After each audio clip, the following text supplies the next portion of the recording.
Good evening. Welcome back to this public meeting of the Board of Trustees of the Palo Alto Unified School District.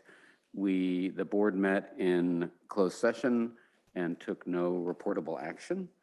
The first item on our agenda this evening is the approval of the agenda order. I move we approve the agenda as presented. A second. Student board members, preferential vote. Aye. Aye. Board members, all in favor? Aye. Aye. Any opposed? The agenda order is adopted. The first item on our agenda then is student board member reports. Ms. Acosta, would you like to start us off? Yes. Hi, good evening. First off, Pally has had kind of an eventful last couple of weeks. The final weekend of the Pally Theater show, Peter and the Starcatcher, was this past weekend. I heard it was a very, very beautiful play. There's also ASB executive elections this week, as well as class president and vice president. There will be another election next week for class senators, which is very exciting. That's a new position that is coming onto ASB next year. Additionally, senior elimination games started, so there are about 350 plus seniors walking around with beach balls in their hands, trying not to get eliminated by their target. Additionally, band and orchestra had their Pops concert on 318 in the Peary Center. Sophomores hosted a popcorn and painting on the quad, which was an activity for their class. Juniors are holding an ice cream sandwich social, which is where you can make your own ice cream sandwiches this Thursday after school. Freshmen hosted a boba event on the quad where they passed out boba to fellow freshmen. And there is a March Madness event, so there will be a prize for the person who guesses the final four teams of March Madness, right? Additionally, One Love had their training with Pally Rise today in the MAC during CASP testing times, and that was for about 2 hours. Last but certainly not least is with a heavy heart that I share the passing of beloved campus supervisor Ernesto Cruz. His spirit and his joyful soul brought happiness to so many past and present Pally students and staff, and his presence on campus will be missed. Pally ASB held card and poster making to celebrate his life and highlight the different ways he has impacted all of us. And those cards and posters were given to his family. He was an influential part of the Pally community, and he will be missed dearly. Thank you. Thank you for that report and for that summary of honoring. Ms. Burney. Yeah, thank you. So we are in the last quarter of the year. We have a couple of weeks left in the semester, so we're really in the final stretch here. A week or two ago, YCS teamed up with Key Club to host the service day that had students either staying at Gunn or going to different sites across Palo Alto to help out with service projects. This week is elections week, so our new ASB president, class presidents, student board rep are going to be elected this week. Elimination is ongoing, as is the March Madness bracket challenge at Gunn. I know personally my bracket is in 65th place, which is not where I was hoping it to be. Yesterday, our TEDx Gunn High School Club held their annual TEDx conference that had speakers both from the community and from Gunn speaking on their call to adventure moments, what kind of motivated them to pursue their passions. And then we also had student performances. SEC is holding a Holy event on Friday of this week, and that will be held on the lacrosse field. This week, CASP and CAST testing is ongoing for students, as well as the Career Speaker Series at lunch. Sports-wise, softball won their game against Monte Vista last Thursday. Baseball won against Saratoga that same day. Girls lacrosse beat Los Altos last Monday and Saratoga yesterday. Good week to be a Titan, not as much to be a Saratoga school member. Um, but I'm very proud of our sports teams, and I hope that they continue their success this season. And then finally, Comedy of Errors is the Gun Spring Play, and that is going to be running for the next week. They had their opening performance last week, and so they'll be going for a bit longer. Next week, the choir staff musical will be presenting their show of Totally Gone with the Wind. Choir staff musical is always one of the highlights of the year. It's really just a fun performance.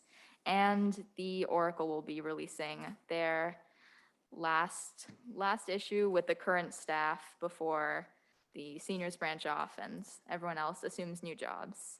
Thank you. Thank you. Next on our agenda is the superintendent's report. Dr. Austin. All right, thanks. First, Mr. Costa, I'd like to thank you for acknowledging the passing of Ernesto Cruz. I think his impact was pretty easy to see. When you talk to the staff and students, people really had a lot of respect for him and what he contributed. We talk sometimes about the importance of contributing more than you consume, and he embodied that very much. So thank you for acknowledging that. Ms. Brini, I was able to attend a portion of the TEDx event, but the beauty of the TEDx event yesterday is it was also live streamed. So I had it playing in the background through a big chunk of the day, and then got to be over there for the in-person part too. But what a quality event. And those things don't just happen. That is a year of planning that went into that event. And the people, whether they were students, former students, adults that came to speak, the professionalism was so awesome, and the crowd was engaged and into it, and the pacing was fantastic. I just can't say enough good things about it, but really, really an awesome event for the district and for Gunn High School. Just a couple quick observations. I was able to attend Pally band performance in the Peary Center. When I heard the Peary Center, I was like, oh, why the Peary Center? Why aren't we in the theater? And then I showed up and saw that they had the different levels of bands, took up the entire floor of the Peary Center. I was able to take my daughter who's visiting, and we looked and said, okay, this is gonna be kind of interesting, see how this works. And almost every seat in the stands were full, and it felt a little different. It felt like a different feel in there, almost like you were at like something you're supposed to jump up and cheer for. It was really fun. I gotta tell you, I had just as much fun. I guess it was yesterday. Just popping in a band practice at Gunn High School, and the beauty of just watching how things evolve. It's easy to see the performance and forget about everything that goes into getting to that performance piece. During our professional development day, I had the opportunity to go in and spend just a little bit of time with our performing arts teachers, and just talking about the importance of corrections. And boy, wouldn't it be awesome if every class was treated like giving corrections, even student corrections to students for performance, where there's, you finish, you stand up like, okay, make me better. And you take that input and improve it. I don't know.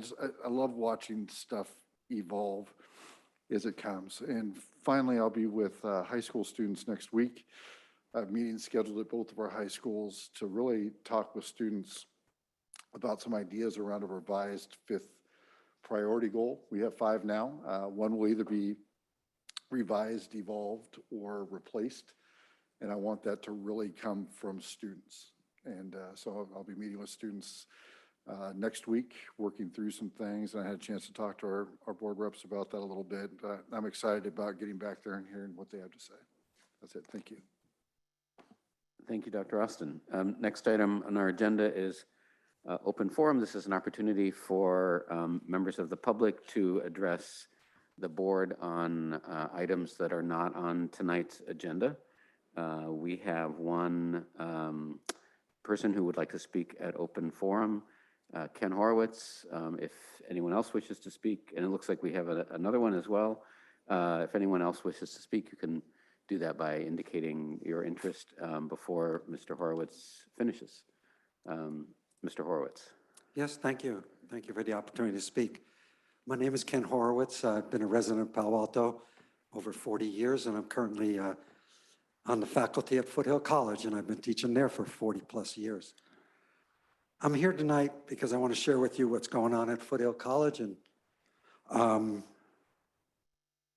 back in October, I've seen the good, the bad, and the ugly, and back in October, I saw the ugly when our president, Twee Nguyen, was ousted as president of Foothill College.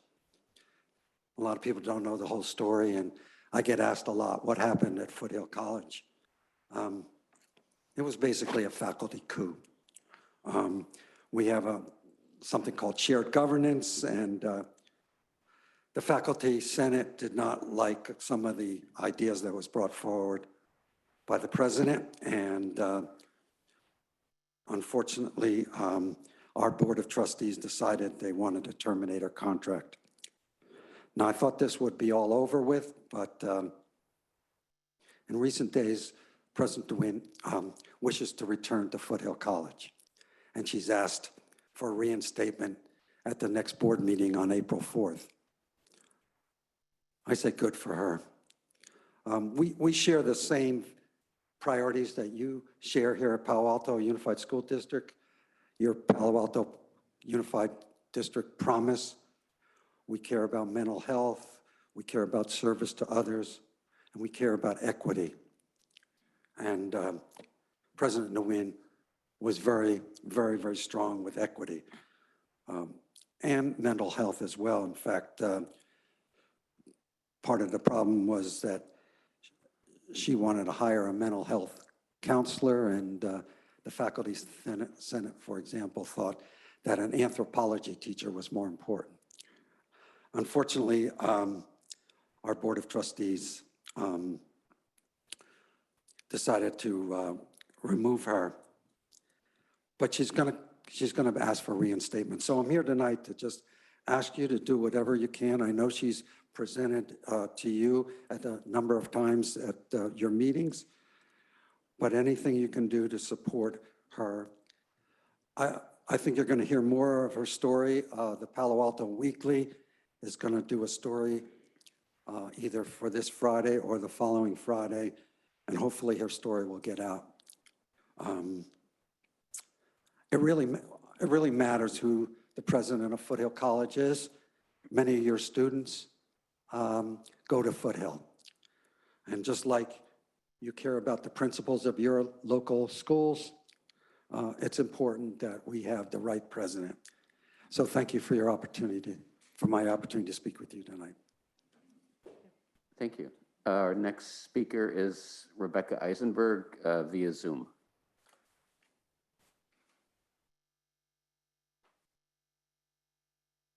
Ms. Eisenberg? Thanks so much. I was just unmuted now. Thanks for giving me the opportunity to speak today at this meeting. Sorry for being in on Zoom. I'm calling because I have 3 concerns right now that I'm very much hoping that the school board will consider and address. The first is that I have been told, and by extremely good source, that the administration of the school district, as in the superintendent and or his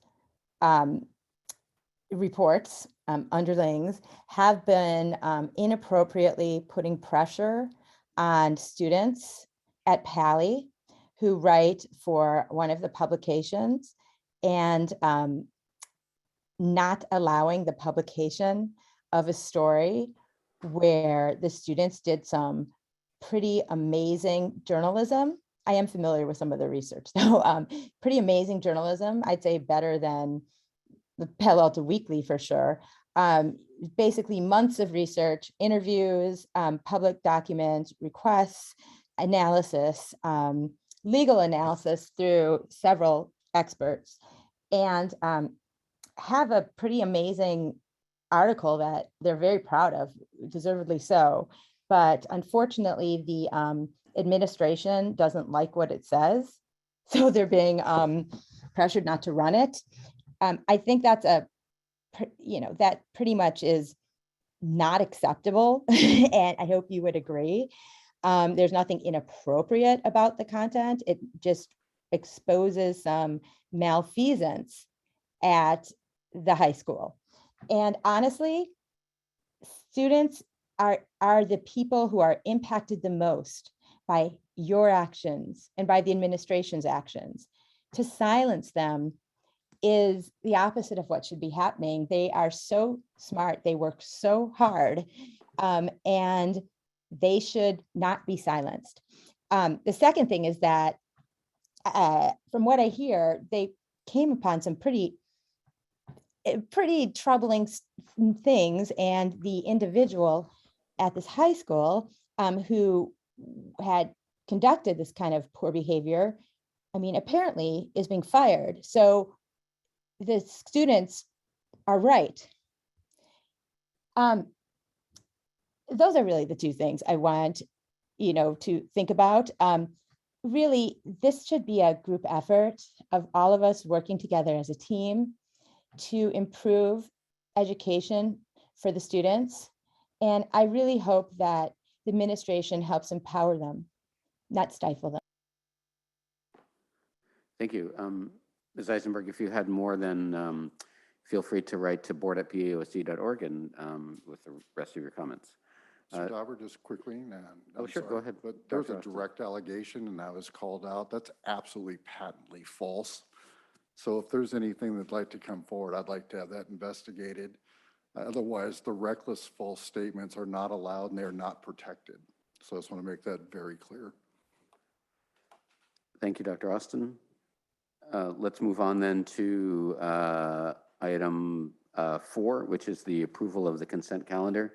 These items are adopted in one action without discussion unless a member of the public or a board member wishes to comment on them, in which case we pull them and put them on the action agenda.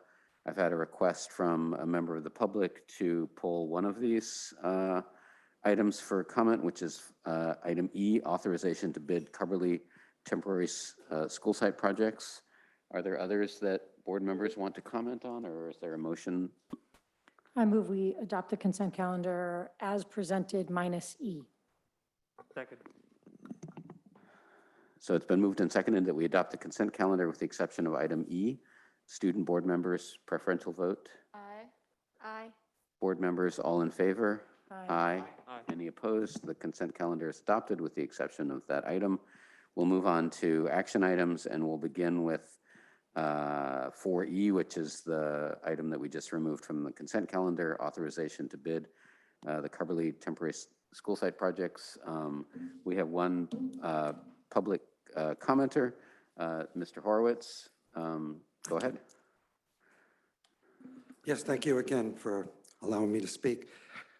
I have two things I want to talk about this Coverly site project. The first one more serious than the other, but since you're bidding different projects, I wanted to suggest that since Coverly was built, before 1978, one of the things you should be concerned about is lead poisoning.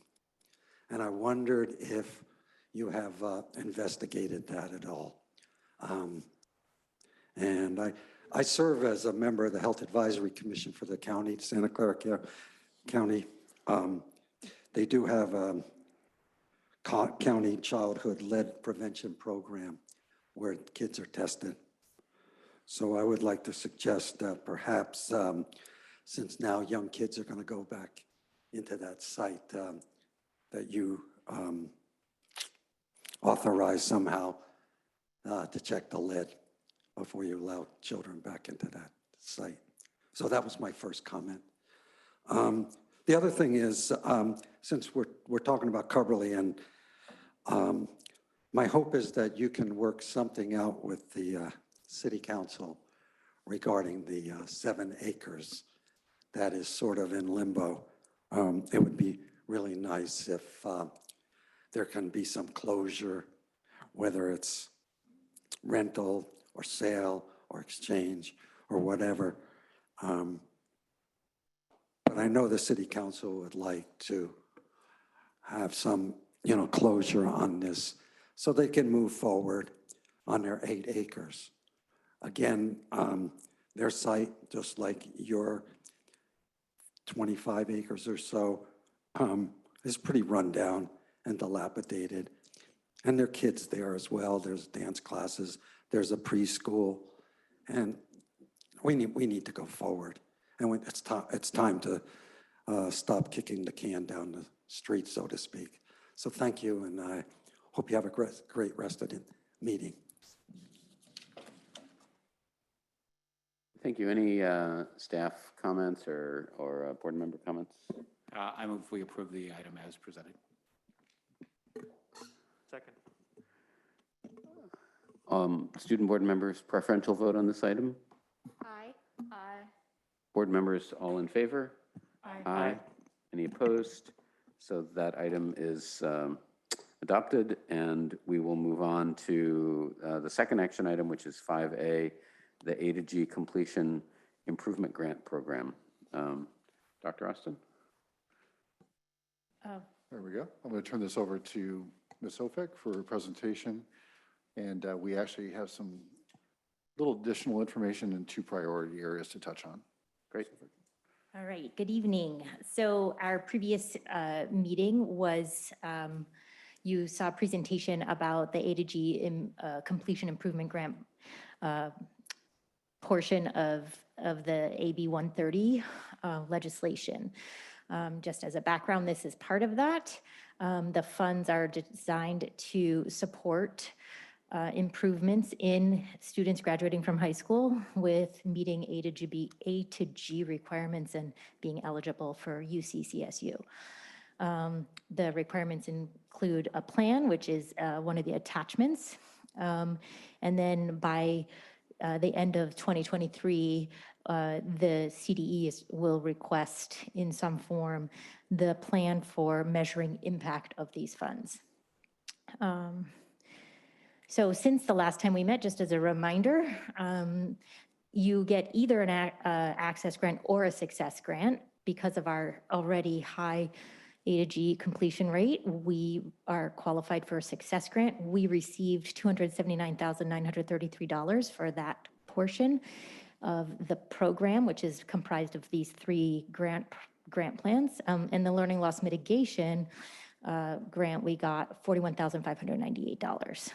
So that's where our funds are coming from. The main reason why students in Palo Alto Unified do not complete A to G is because of a letter grade in a course or a required course. We are fortunate to have A to G courses that are aligned and approved by UC and CSU, and some schools don't have that. We have almost every single one of our courses in Doorway. So we're good to go in that front. It's really about the grade. And this is just a data slide that shows the last 3 semesters worth of Ds and Fs and where we can show growth and improvement. The plan that is attached highlights 4 areas for spending the $321,000. One is to do an annual check of transcripts to make sure students are on track to graduate on time, having met requirements. Sometimes I think that becomes a little bit of an issue. So we want to make sure we have an annual review of that component of school and planning ahead concept. We have high dosage academic tutoring, access to one-on-one or small group, highly qualified support to achieve success. And by that, I mean, this is one of those places where we talk about this pretty routinely, annually at least. By that, we mean a C- or better, because if you don't get a C-, then you're not A to G eligible. So that tutoring could make all the difference. And then real-time credit recovery for students who do get a D or an F and fail the course completely and want to retake it, that real-time credit recovery within the school day, which has somehow been elusive for us here in Palo Alto. It shouldn't be, but this is an opportunity at this point for us to really prioritize that and find a way to make that happen, either within the school day or somehow beyond the school day, so that students can complete courses and have a second chance without having to wait until summertime, which is not necessarily better because it's only 6 weeks. So that is a large chunk of the money. And then, of course, when it comes to letter grades being the main reason, then we have to talk about how do we get those letter grades. So really investing in a mindset shift to create equitable grading practices and a culture of reflection about what is happening for students in terms of their academic ability. So that's where the money is focused on, those 4 areas. And we have moved along the little journey timeline. And we are asking tonight for you to please approve the plan. I'll say 2 things. I'm going to ask for comment.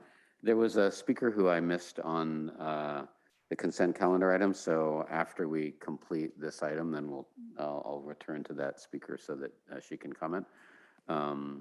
Even though we've passed that item, I don't want to miss somebody who wanted to make a public comment. So on this item, are there any board questions or comments? Ms. DeBranza. Thank you for putting this together on what obviously was a short timeline by the time you got your details. I'm really happy to see the equitable grading in there. I think it'll be really interesting to see what you all do with it and how you think about it. And the one question I had for you is about the tutors. Where are we getting the tutors these days? Where does one get a high quality tutor? I think it depends. When I put in when you read the plan, it talks about different options. It's left kind of open because that's sometimes a limiting factor around where we find people. But ultimately, it could be one of our teachers. I mean, we could do an 8th period where students have opportunities to go and get help from teachers who are effectively acting as tutors, right? So it just depends on the implementation of it and how we design that. Thanks. Ms. Latimer. I have probably a similar question around transcript review. So I'm assuming the reason this doesn't happen is because we kind of run out of time. So are we hiring additional counselors? Like, how is that? So we do have it. We do have it, but juniors it's different at each of the high schools, which is not surprising with the different counseling programs. But we do have a review, but for juniors and seniors is where the intensity is, and having it be annual for every student is every student who would fall in this unduplicated pupil count group would be really important, and also for the students who are receiving Ds and Fs. So then the additional funds is going to be on additional staff people to do those reviews? It could be.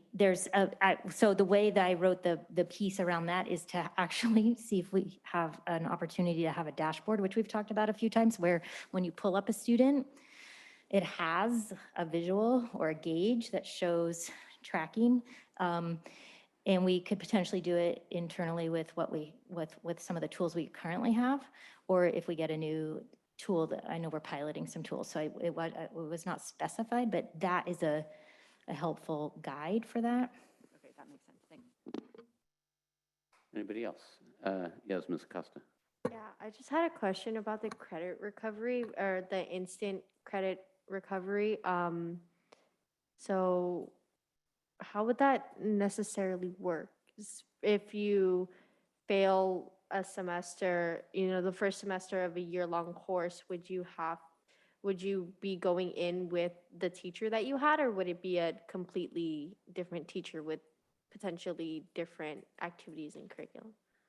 So I'm going to leave that open to still being determined about how we implement it. There's a number of different options that could be utilized, and depending on where where the decisions are made, it would result in that. But it could be repeating a course starting early on. It could be, again, using like an 8th period piece or having some support and help with monitoring an independent study kind of model of a course. It just depends on what the model is that we choose.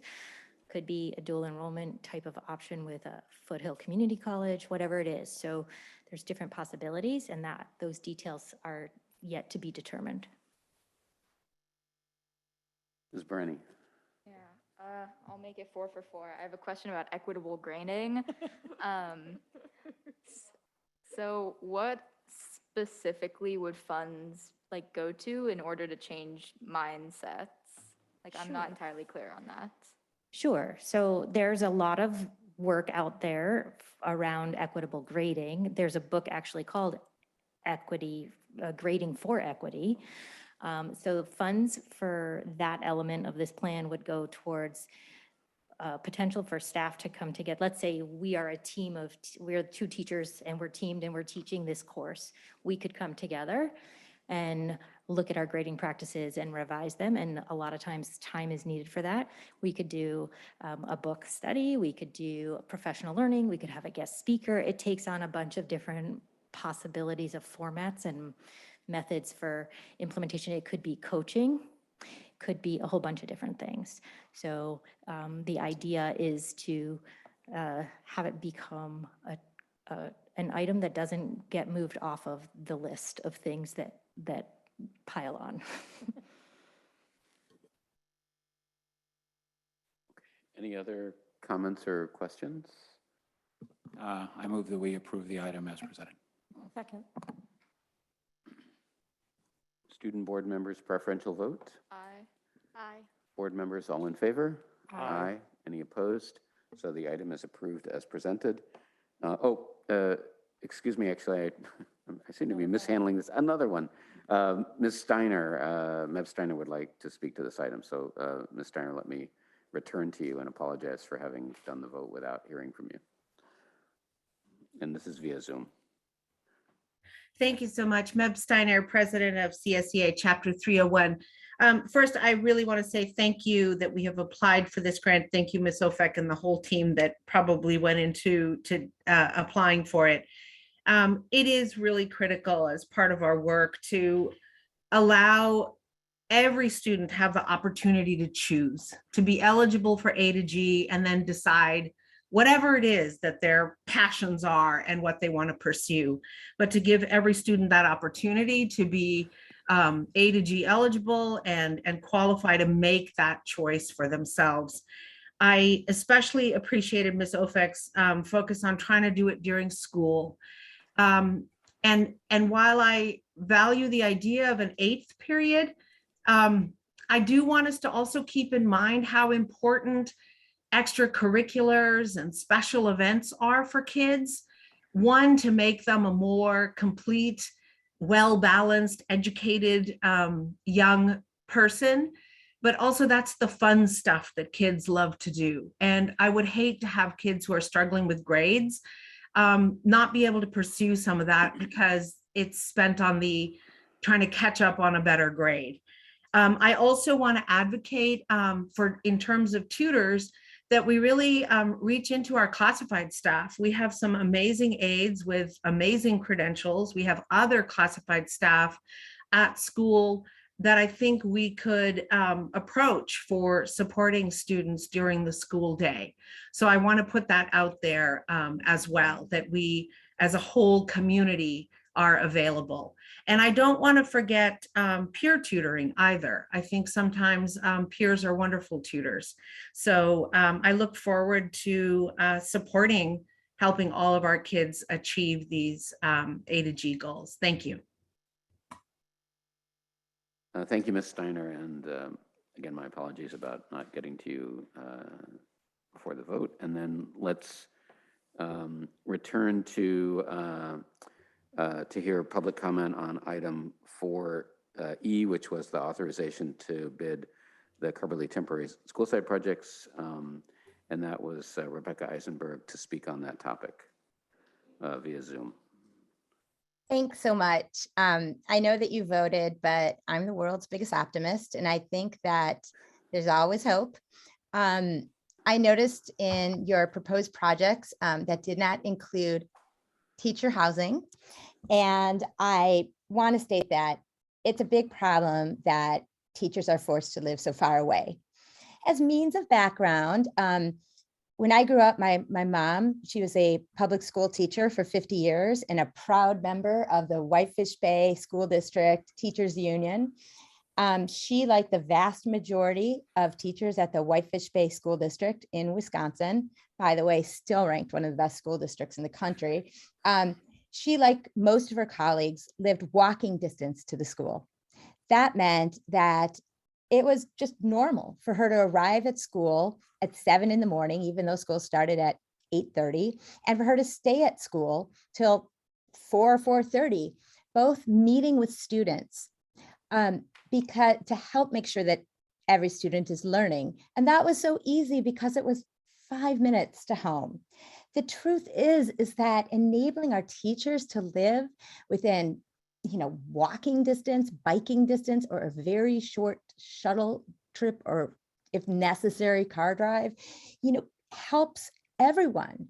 It would actually help the level of education on its own in the school district. It is such a no-brainer. And because this housing wouldn't be for free, it might be supported with some funds, from the public, hopefully, or from a nonprofit. It would actually be a revenue generator. Studies done at school districts across the country, also in very expensive areas, although you own the land, have shown that overall building teacher housing close to the schools can help with the is a financial positive revenue aspect, and it has only positive and clearly positive impacts on students and teachers. This is something you really need to look into. From what I remember from last time you considered it, the way it seemed to be messaged, and maybe it just wasn't messaged clearly because this doesn't make sense, is that it seemed to be that too many teachers wanted it, so it wasn't going to be built. Now, I'm guessing you see the irony and the lack of rationality between that excuse. So please look at it again. Finally, I want to say that my dad, a retired federal judge, always told me that one should never lose their temper in public, because if they do, they're admitting they're wrong. Thank you. Okay, let's then move on to to our discussion items. And the first of those is item 6A, mental health program proposals. Ms. Conaway, is this your item? Okay, thank you. Tonight, I actually have the pleasure of introducing two exciting components of our mental wealth and wellness plan. And one is to introduce our newly appointed mental health director, which is Dawn Yoshinaga, who you will be hearing from tonight. So I wanted to take the opportunity to congratulate her for taking the job. We hope to keep her around for a while. And secondly is to provide some context for what we are trying to accomplish with a newly strengthened mental health support program. First, we all agree that mental health in schools is extremely important. And what we are attempting to do is to sustain a really comprehensive school-based model that we can be proud of and that actually meets the needs of all of our students, including providing increased access for those students who would not be able to access them in their home setting or in the community. So as you listen to the presentation tonight, on advancing wellness, there are several points I want to make sure that we all keep in mind. And one is that we are investing over $1 million additional dollars to our mental health program, and we are proud to be able to do that. And secondly, we are hiring our in-house professionals that will become part of our team, our wellness team, so that we are looking at mental health not just as for those students who need individual clinical therapy. But those students across the board who may just need social emotional learning. So we are looking at a whole comprehensive school-based, school-wide model of mental health wellness so that we can catch kids before we get them. And then also we are increasing access to services. And I think that's the most important piece of this entire puzzle, that we make sure that at every one of our sites, we have qualified staff who can meet the needs of our students.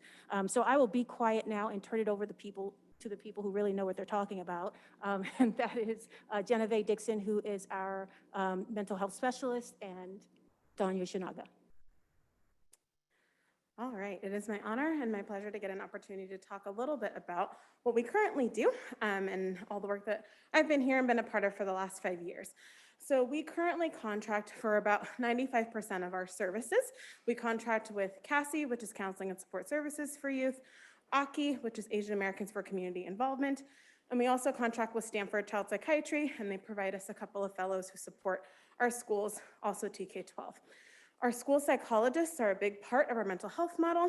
They support both our elementary and our secondary. At the elementary level, they do a lot of SEL types of things. They work with groups of students. They meet with individual students, as well as supporting special education.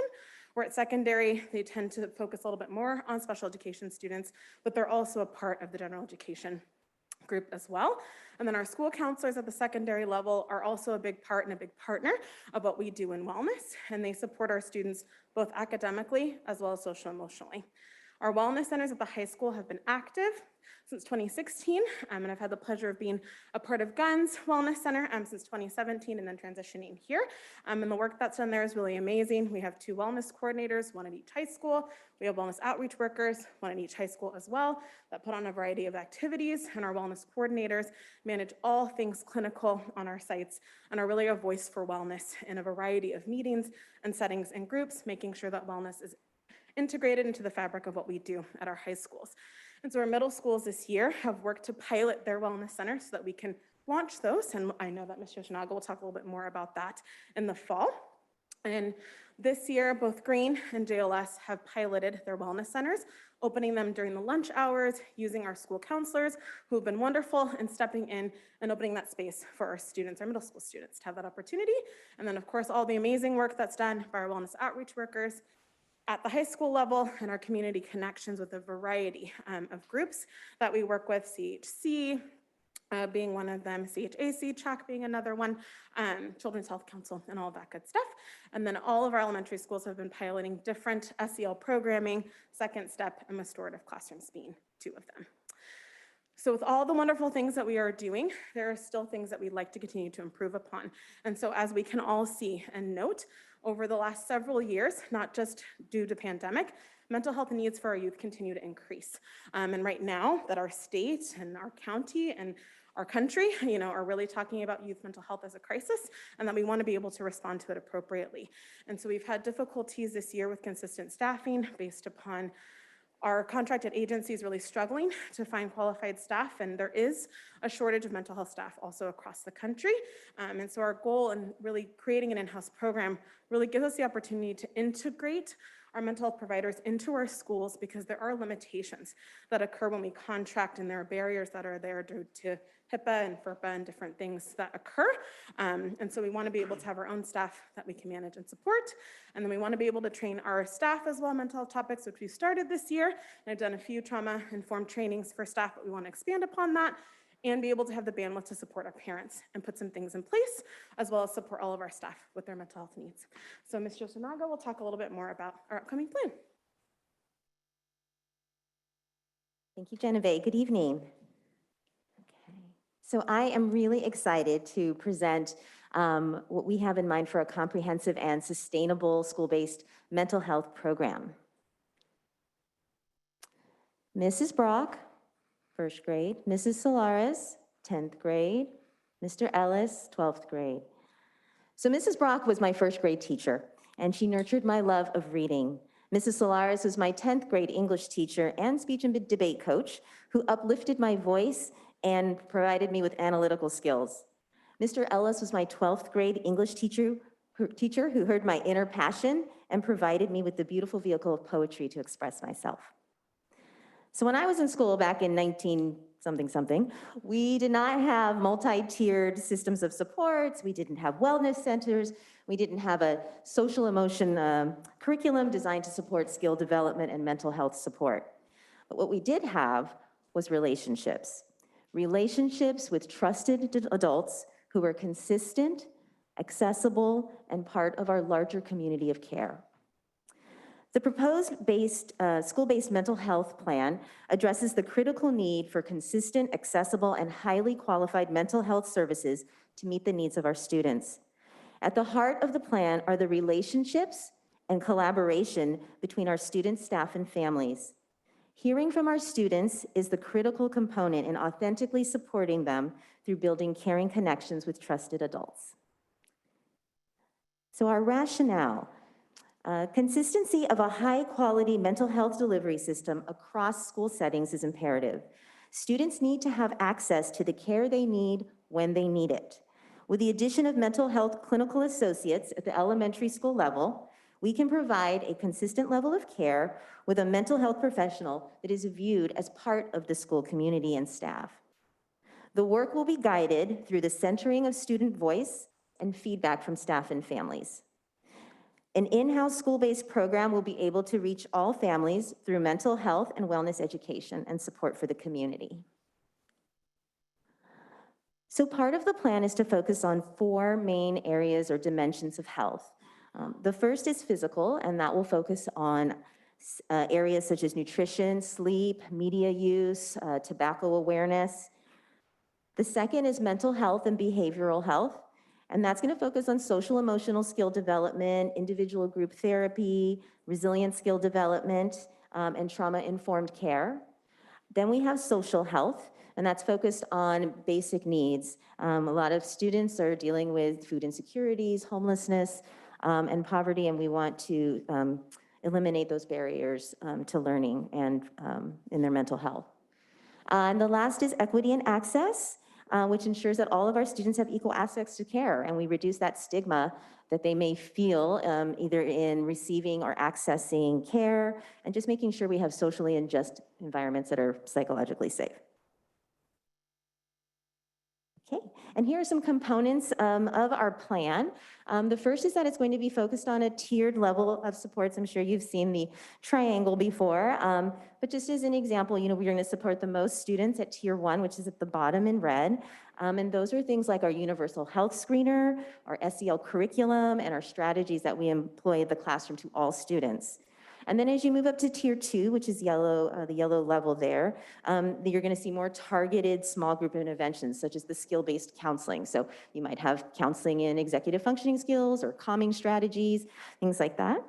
And then finally at tier 3, you're looking at more of a one-to-one individualized counseling model that's going to specifically meet that student's needs.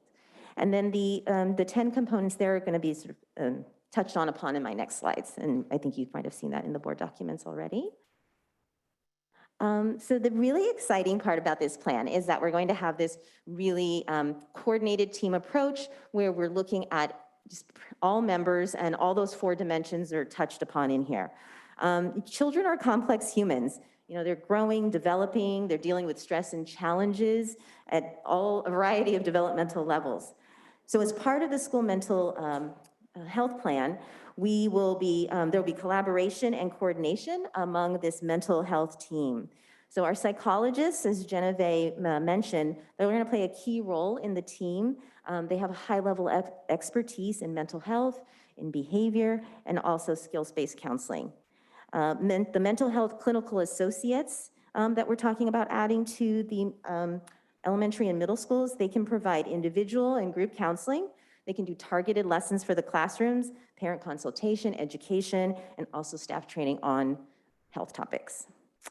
School counselors at the secondary level, they bring in the perspective of academics. We will also have our nurse and our health technicians, which is also something that we are part of our new plan to focus on healthy living, outreach, education. We are also, our special education department is expanding their behavior specialist team, and I know that behavior support at the classroom level is an area that we all would love to see more support just as a general ed function. So they've expanded that role so that we can have access to behavior specialists and behavioral coaches to support our teachers and students at kind of that tier 1 level. Okay, and here are our valued partnerships that we will be continuing. The first, and Genevieve mentioned, the Asian Americans for Community Involvement, or otherwise is known as AKI. We will be continuing that. And then we have Cassie and Stanford Medicine. I'll go through that in just a second. But we're going to continue with these contracted agencies at the high school level as we start to build the in-house model at the elementary and middle school. And so after some careful consideration, we plan to make some adjustments to services at the high school, where we're going to be increasing the AKI support. I'll talk about that in a little bit more, in addition to Cassie and the in-house supports they have there. AKI can also continue to provide parent education and support, particularly for our Chinese-speaking families. And in regards to Stanford, we're going to strengthen our partnership there, which will include SEL resources, clinical services, and supervision. And additionally, which is really exciting, Stanford's going to be able to provide a limited number of hours to our elementary sites. Potential new partnerships. So through Kaiser Permanente Thriving Schools program, they have a really beautifully designed program that can support the development of our integrated school-based model. It provides training and resources for staff that are evidence-based and connected with trusted organizations. And best of all, it's free. This needs assessment and progress monitoring. So these items are critical in determining the needs, particularly at the high school level, as we monitor progress and determine if our programs are effective. So we'll be gathering student input through the universal screener, through student forums and focus groups, and probably some surveys. We will get some feedback from staff and families, and then it's short MTSS, multi-tiered system of supports process. We're going to develop a playbook so that we have a consistent approach to how we identify, support, and monitor student progress in regards to their mental health. Panorama is another platform that we'll be piloting, and this is a way to check in with kids' emotional health and monitor their well-being across academics, behavior, attendance, and mental health. So it's a whole system that looks really cool. So we're going to look into that a little bit more as a pilot next year. There are my kids. Okay, staffing. This is at the elementary site. So hiring highly qualified associates is a priority. A mental health program is only as good as its providers. We have mental health specialists that can provide, like Genevieve, provide direct supervision to the clinical associates. And this way we can ensure that there's some alignment between our PAUSD promise mental health goals as well as our board policy. So we really have that power to kind of guide that work and keep it aligned with where we're going. And then of course, the retention of the clinical associates that we have trained can also promote a program that is both sustainable and built on those relationships that are so important. And so in consideration of the cost and the challenges with hiring, we're proposing to start the in-house model with elementary and middle. And at the high school level, the district will continue to work with the external mental health providers to provide mental health support. And as mentioned before, so AKI will be providing an additional day of counseling support at the high schools. And we're looking forward to gathering more input from high school students and the community as we roll out the first phase of the plan at elementary and middle. Oh, and here, sorry. So these are, sorry, let me go back a second. So these are just the, basically the teams that we're looking at elementary. We have our psychologists and ERMs and safe specialists that have already been there. The things that we're adding would be the mental health clinical associates, the health technicians, and then the behavior specialists and coaches, which is actually coming through special ed. At the middle school, the things that we're adding here would be the mental health clinical associates as well. And then we're going to be we'll have all 3 schools with open wellness centers. And then I think that's, yes. And then at the high school, again, we're continuing with our contracted health providers. And there is some increase in some of the counseling services through AKI. They have mental health specialists. They have their wellness centers up and running. They have WOW staff to monitor that, along with school counselors and health technicians. Student voice, yes, please. We would like to hear from our students. I listened to the last board meeting. It was clear that our students would like to see their perspective incorporated into the development of a mental health plan that will address their needs in accessing and receiving support when needed. So our plan for building an in-house model at the high school level will begin with soliciting feedback on the current program and determining ways to design a program that best meets their needs. Let's see. And our staff needs support too. And given the past 2 years, reservoirs have been low and life continues to present challenges in our personal lives. So we would love to hear from our staff. We have great mental health program. You're gonna hear later tonight from Human Resources. We have a great mental health support through our EAP, our district wellness days, as well as some recognition and appreciation events. So we're gonna continue to explore and work with Human Resources and determining new ways to support mental health for staff for next school year. So thank you. We are grateful for the opportunity to share our school-based mental health plan that seeks to authentically include and support our students, staff, and families during this critical time. An integrated in-house approach to providing mental health services will build a community of caring and trusted adults for our students and a supportive school climate for staff. Thank you. Thank you so much for that presentation and discussion. Let's turn first to our members of the public who would like to comment, and then we'll hear comments and questions from board members. And the first of those is Scott Yarborough via Zoom. Thank you for your service to the community.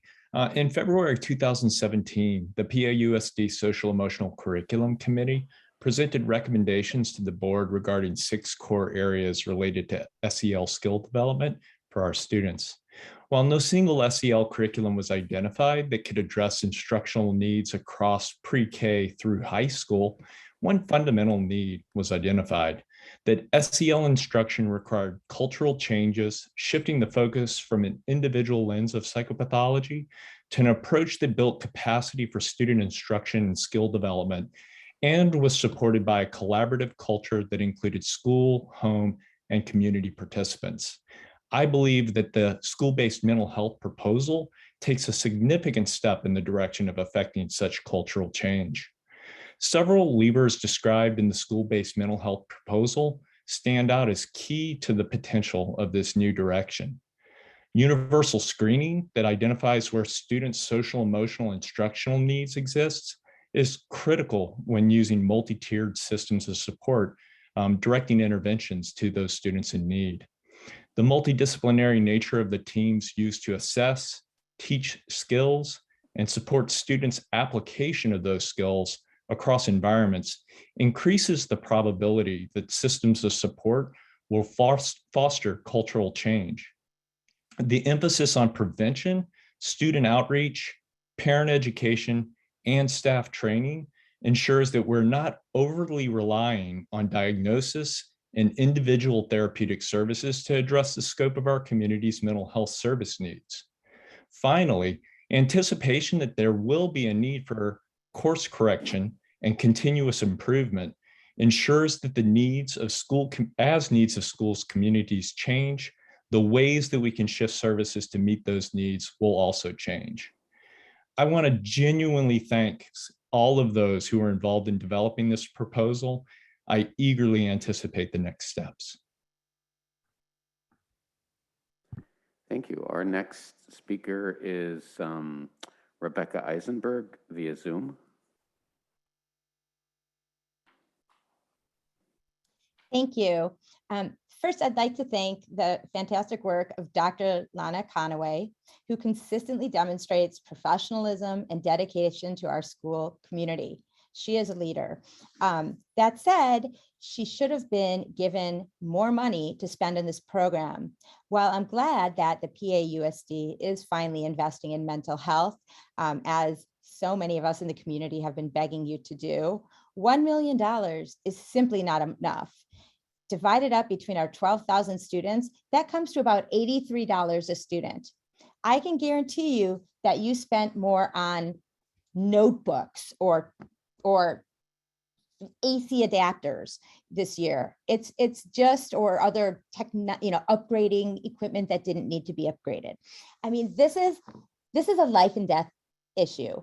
At Palo Alto, as you know, as we all know, is historically prone to suicide clusters. I can't believe I have to state this obvious. These clusters generally occur in high school. And the plan that you're approving, due to your decision not to invest more in this, provides the ratio. I'm reading off your own agenda. The packet says 1 professional for 621 high school students.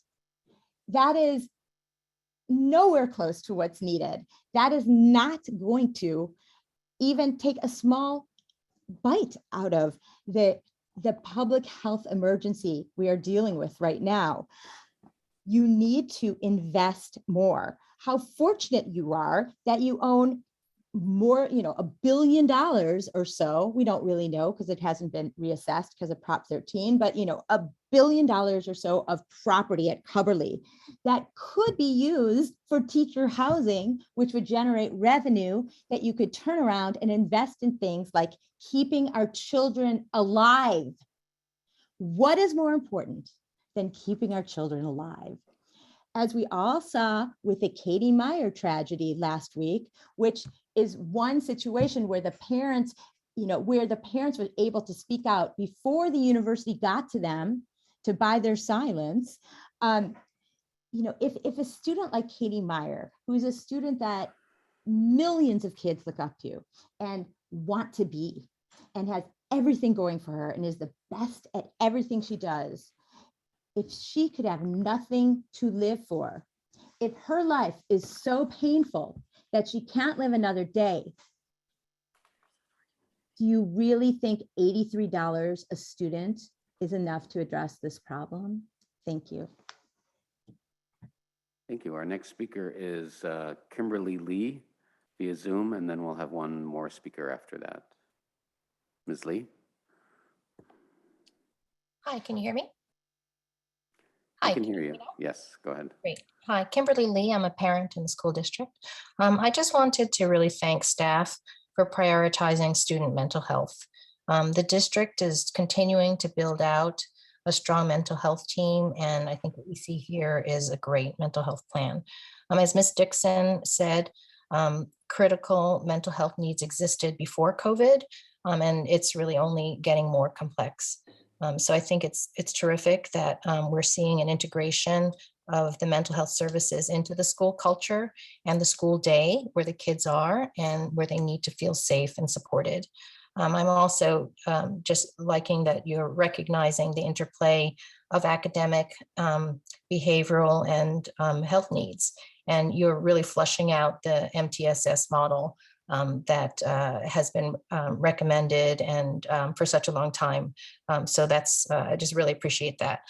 For sure, healthy kids are going to make for healthy students and stronger and better contributing citizens. So keep at it. Thank you. Thank you. Our last speaker is Meb Steiner via Zoom. Good evening, Meb Steiner once again, president of Chapter 301 CSEA.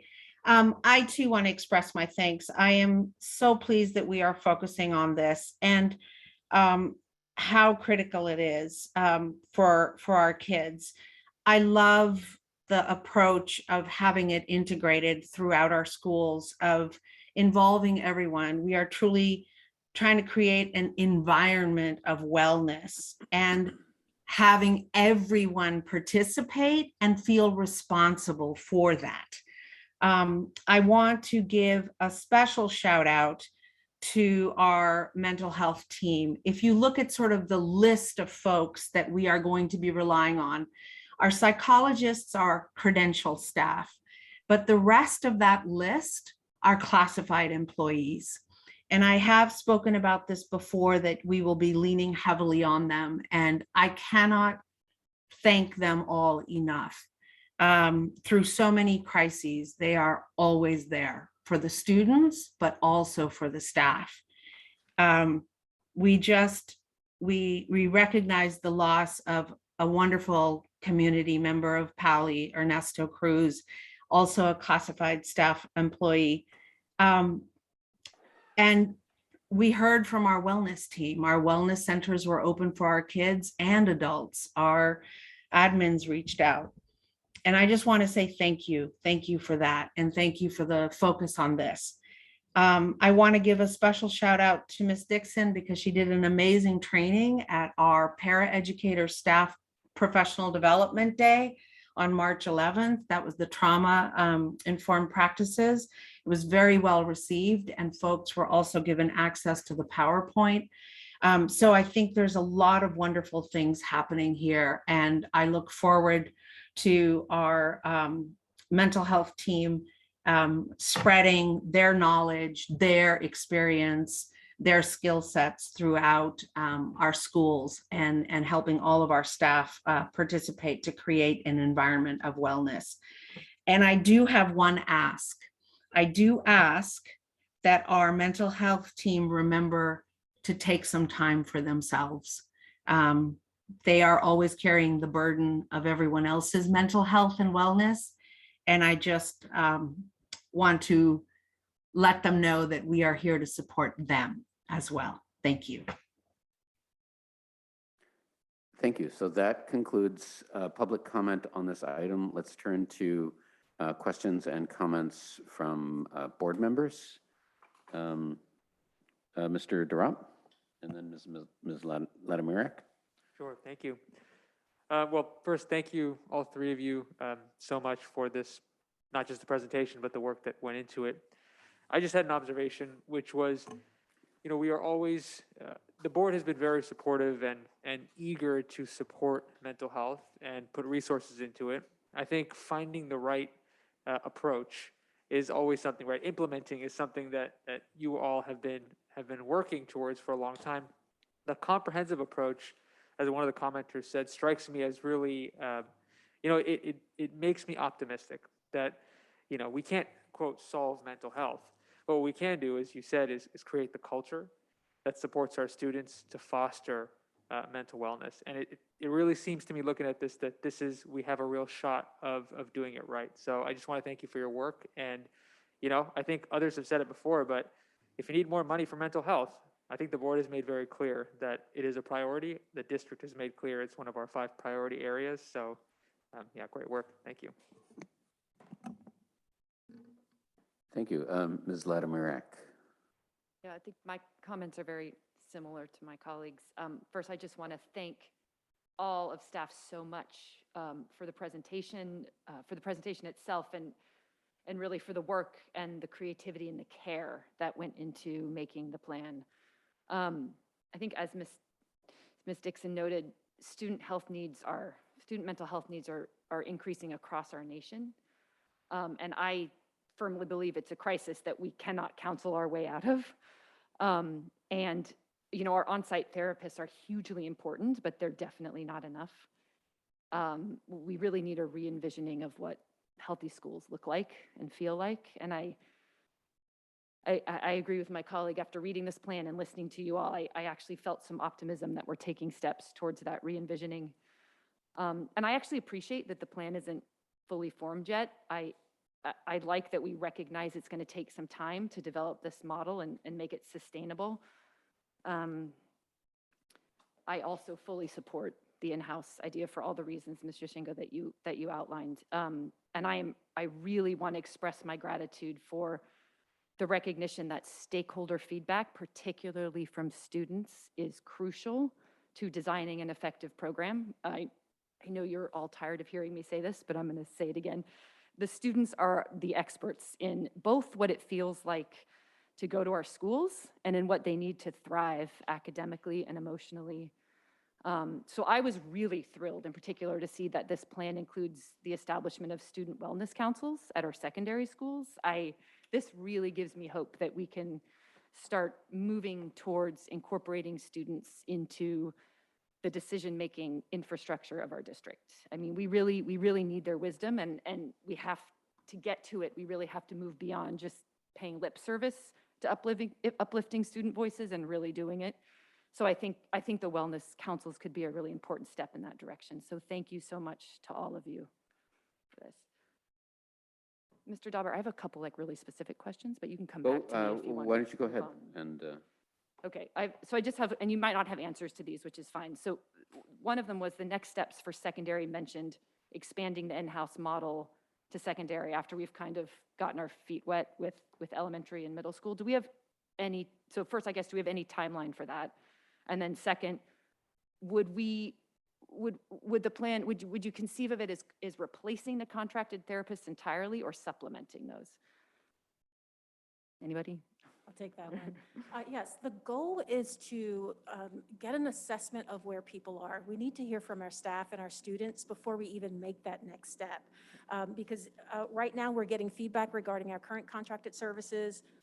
We know that there's work that needs to be done there, so it will not fully appear to be satisfactory in this first year. But the goal is to get that feedback and develop what's next. And what's next could very well be very similar or very, very different from what we're seeing right now. So it's a little bit too early to tell. Okay, that's great, thank you. And then I had a similar question around the timeline for MTSS with secondary, because it seems like we're really well on our way with elementary, but with secondary it said, well, the first step is we're going to create a work group, which I fully support. But again, do we have any idea on timeline? It's in the works now. Okay. Our teams are thinking in terms of tiered systems of supports, and we have a great group of directors right now that just came on board that we will be able to leverage to really get that moving. So I feel really positive about that as well. Okay. Mr. Branza. Thanks. Thank you all so much for the presentation and for all the work in envisioning this. At first, I just echo really what my colleagues have said. Bringing it in-house feels like something different that hopefully is a more cohesive system. And we've been trying to figure out what else we can do, right? That we have, luckily we have focused on mental health for a long time, and yet there's still a crisis and there's still more need than we can support. So thank you for doing this. I love the idea of the wellness councils. That's fantastic.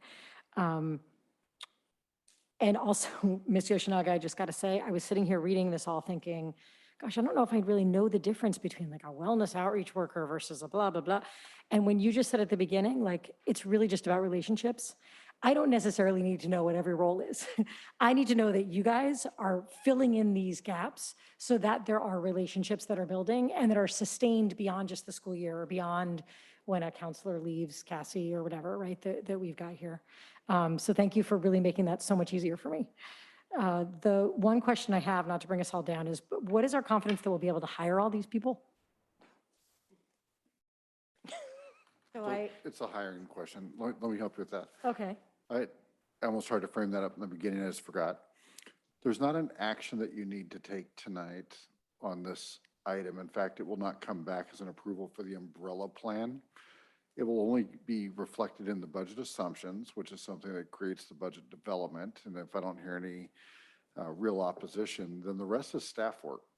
And the staff, we will go to town recruiting and hiring here pretty much immediately, because we have some work to do in these areas. In some of these cases, it's not a small number of people that we're looking to bring in. And again, these are on top of all of our existing psychologists, counselors, and other positions. So we would go to work right away. Okay. So we don't know that we can hire them all, but you're going to give it your all. We are going to hire them all. Okay. But every day we are not recruiting is a day lost. Yeah. So, we'd really like to get going on it. Okay. Thank you all so much. Student board members, any comments or questions? Okay. I have a couple. First of all, thank you for the report. I agree that it's in the plan. I believe that it's a nice evolution of the work that we've been doing, and the board, both this board and previous boards has for some time been putting priority and funding into mental health services, and I think that it has borne fruit in the past, and I think that evolving it makes sense. I appreciate also the fact that you're maintaining our community partnerships, because I think those are valuable, and particularly valuable in moments of crisis when the district needs to call on outside expertise. So I'm happy to see that. My last comment is a comment that I made at our city school liaison committee when Dr. Austin was talking about mental health, which is that I think about at least the range of efforts that we've been making around producing what my colleagues call healthy schools as kind of tier zero. In other words, things that aren't necessarily directly connected to mental health, but that support students' well-being, and so therefore hopefully reduce the need for interventions kind of downstream. And I include amongst those our work on homework, later school start times, elimination of academic classes in zero period, our block schedules that mean that students are less likely to face test and project stacking, a whole range of things that I think have been put in place over the last number of years that add up to a more supportive school environment, and I think are directly connected to these initiatives. So I want to commend everybody who's worked on those and sort of tie those to this effort, because I think they're kind of integral to that work. So that is my comment. Thank you for that report. Thank you for the tremendous amount of work and thinking that has gone into this. It's the tip of the iceberg. I know I've been hearing from Dr. Austin about the writing and the rewriting of the plan, and it really reflects that effort. So thank you for that as well. Okay, thank you so much. Let's move on then to discussion item 6B, the 2022-23 draft budget assumptions. Ms. Chow, is this yours? Yes, thank you, Mr. Dauber.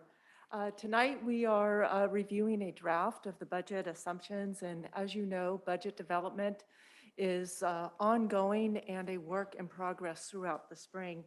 This version of the budget assumptions are reflective of the in-depth work we've been doing in our ongoing budget development process.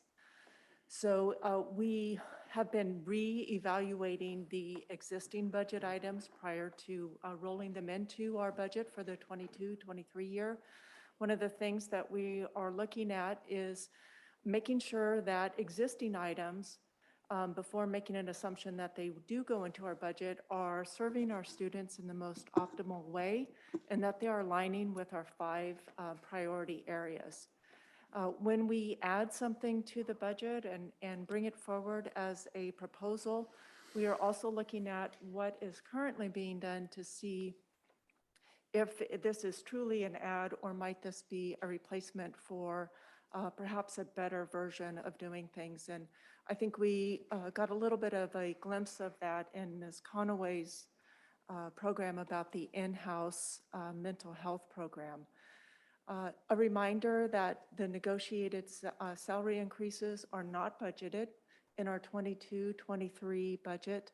What we do have budgeted are the rate increases for our statutory benefits, as well as the step and column increases for salary schedules for staff, but not the negotiated salary cost of living increases.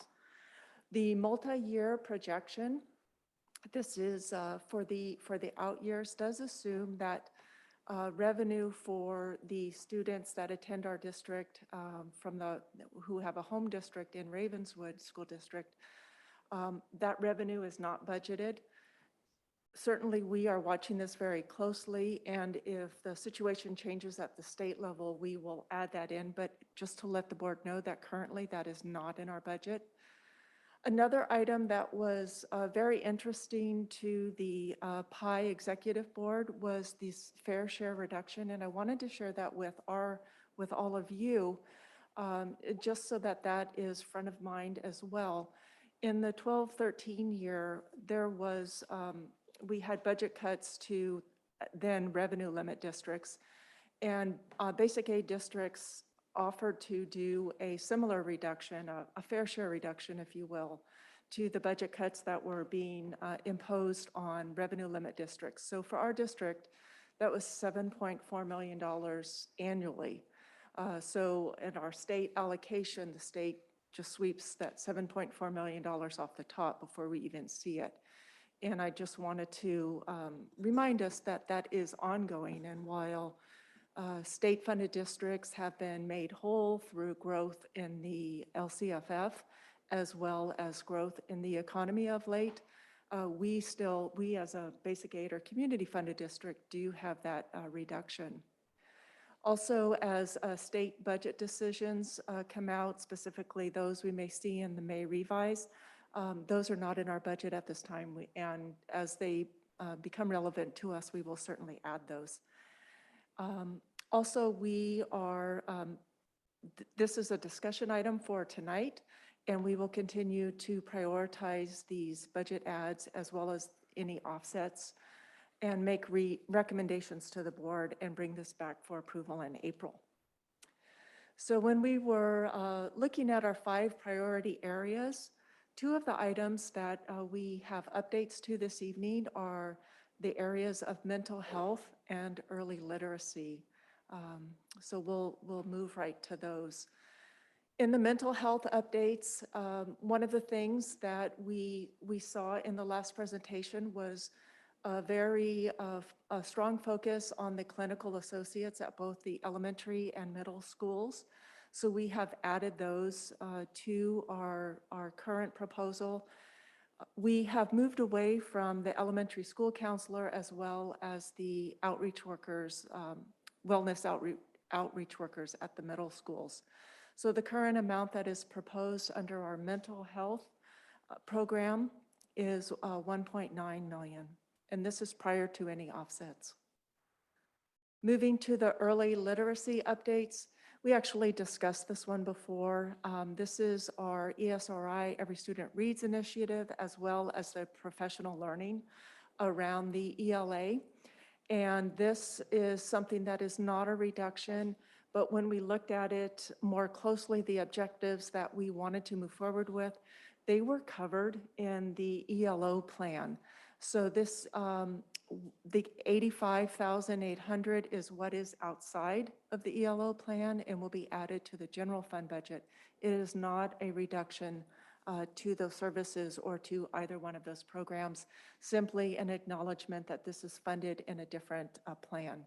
So under the early literacy proposal, we have a budget add of 368,000. Looking at our other category, there's a few changes here, and I just want to walk through those. So we have on here the cost of a 1% salary increase, and this was for all staff. We have taken this off of this particular area because this was always included as a reference-only item. It is certainly not to indicate that we have no intention of providing any salary schedule increases, but since this is just a reference number representing what 1% would be, we didn't want to add that into the amount.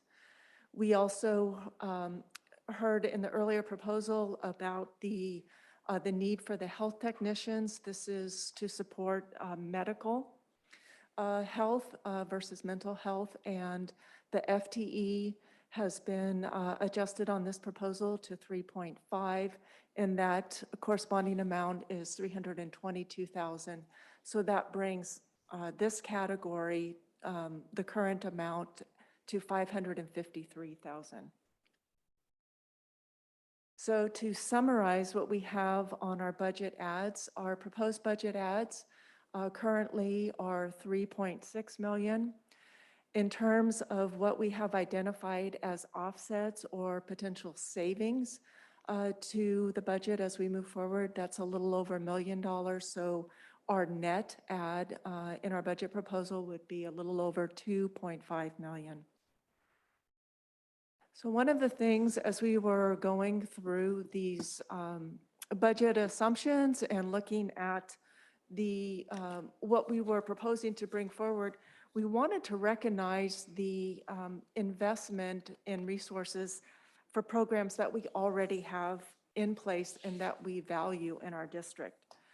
So starting off with that, we wanted to recognize that there's a tremendous value that we place on small class sizes. We have small class sizes in all grade levels and general ed as well as special ed throughout the district. We also have a very low student to counselor ratios. And also during the pandemic, as well as this current year, and despite our declining enrollment, We have had no classroom teacher layoffs. Maintaining small neighborhood schools is another area where we have made a very robust investment of our resources. We also have multiple methods of supports for our struggling students. I think that's an area we're very proud of. And as you saw, we have a strong interest in growing that. We have a couple programs that are maybe not district-wide, but are specific to certain schools. At Gunn, we have the SELF program, and that is a program that runs about $264,000 a year. Our instructional leads at our secondary sites, this would be all our secondary sites, runs just under $1 million a year. And another benefit that we offer is we have the enrollment of 176 employee children. This is in grades K through 8 who reside outside of PAUSD but are enrolled in our district. And the reason that I'm mentioning this is we actually have a school that is approximately 176 students, so maybe slightly more. And it gives us a good comparison as to what that number of students may look like. So one of the questions we were asking ourselves is, how do our investment choices compare against some of the highest ranking high school and unified districts or basic aid districts throughout the state? So in our certificated non-management salary expense per ADA, we are second highest at $9,735 per student. Our classified non-management salary expense per student is $3,582, is actually the highest.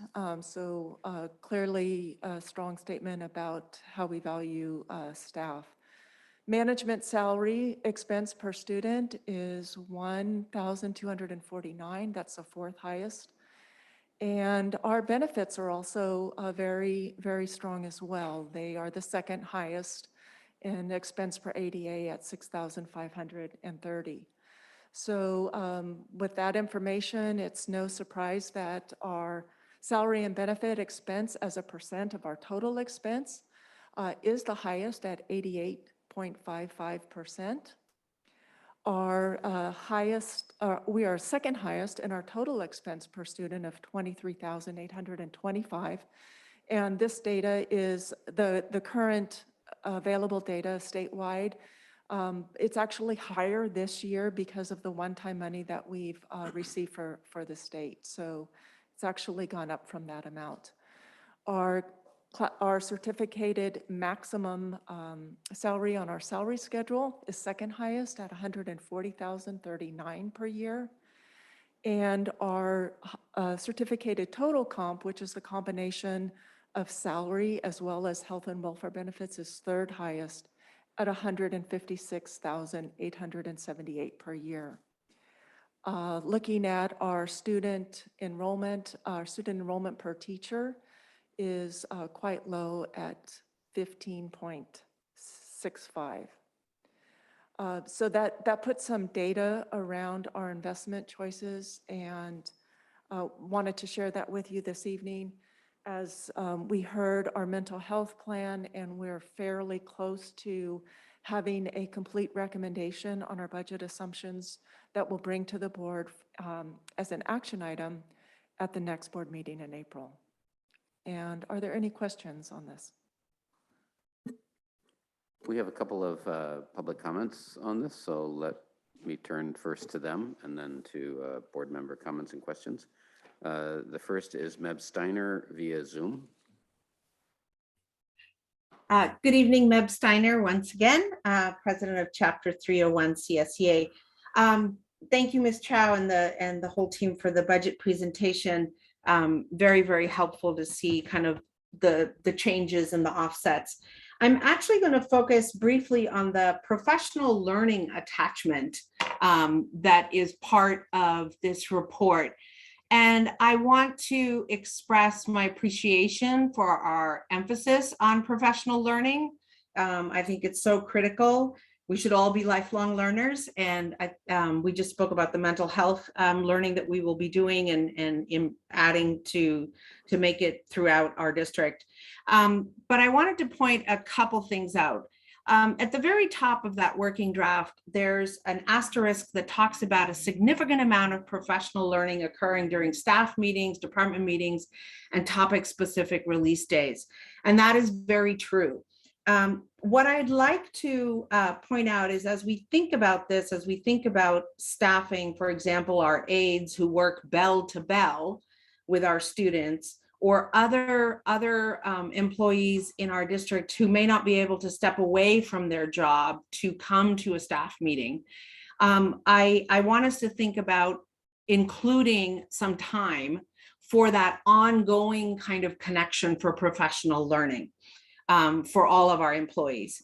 The other area that I would like to kind of highlight is clearly our emphasis is on our students' learning and their academics, and then of course on our teacher training for the various curriculum, and also our support staff who will be helping with presenting that learning. But I don't want us to forget about the professional learning of our classified staff, such as our maintenance and operations folks, who are so critical for the environment in which our students learn.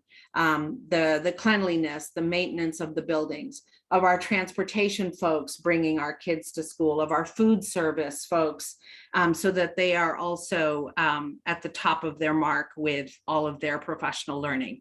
So I just want to highlight that we bring in some of those components as well, and appreciate the emphasis we have on professional learning, and also appreciate the fact that the legislature and the governor have included some funds for professional learning, especially, I know they're one-time money, but especially for helping with mitigating learning loss. So thank you so much.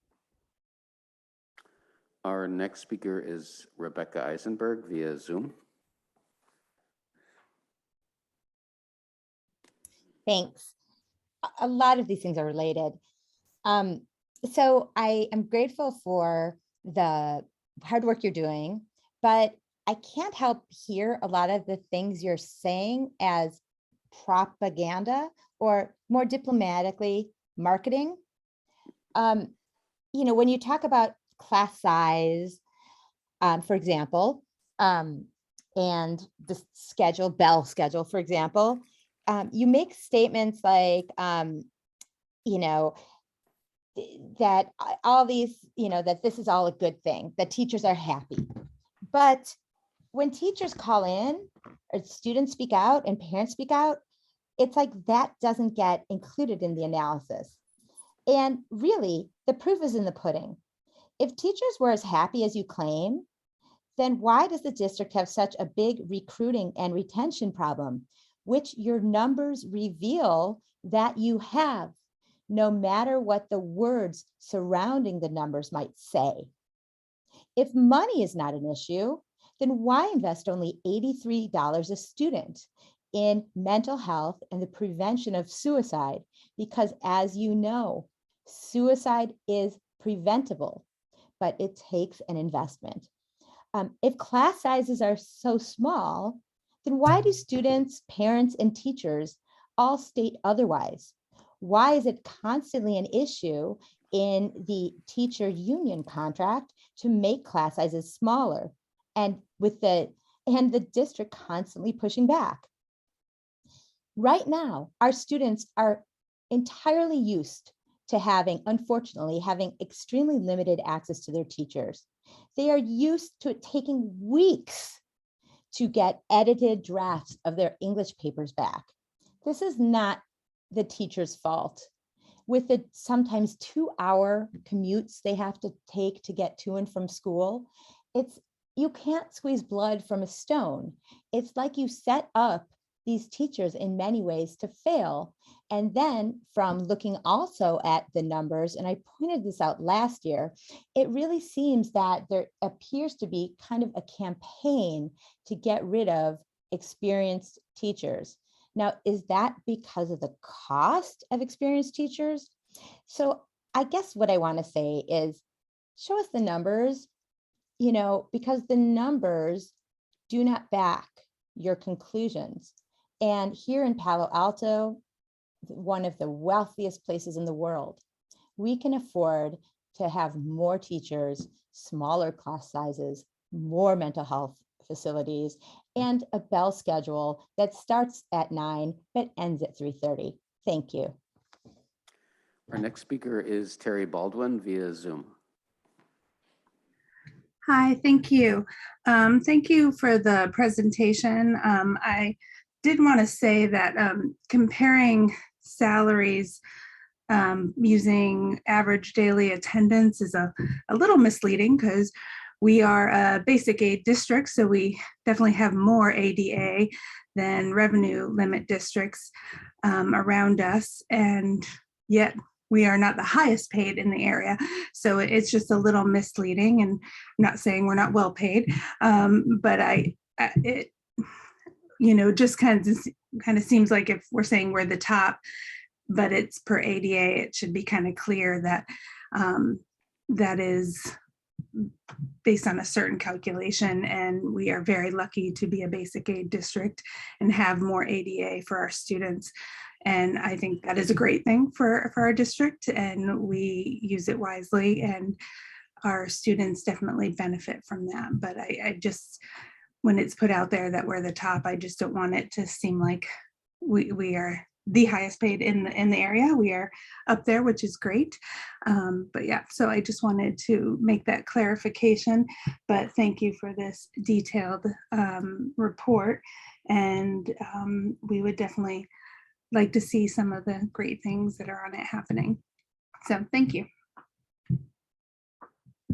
Okay, thank you. So that concludes our public speakers on this item.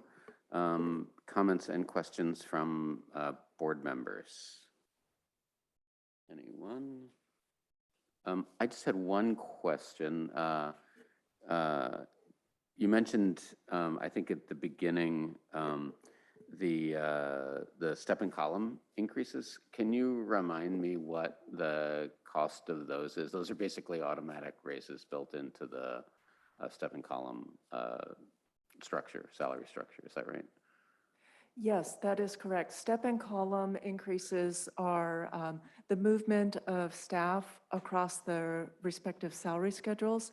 So they can move either a step based on being here for another year, or they can move across the salary schedule based on attaining more units of study, if you will. So the total cost of that is about roughly about 2%, equivalent to a 2% salary increase. Now, it doesn't mean every employee gets that, but the cost to the district represents about a 2%, and that's what we budget.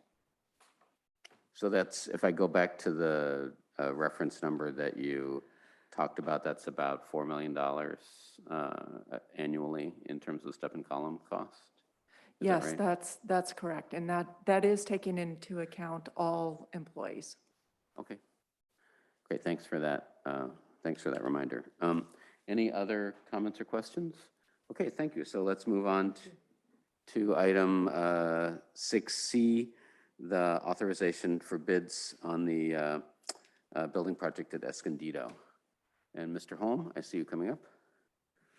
Good evening. Excuse me. So our first item is authorization to solicit bids for the multipurpose building and administration buildings at Escondido.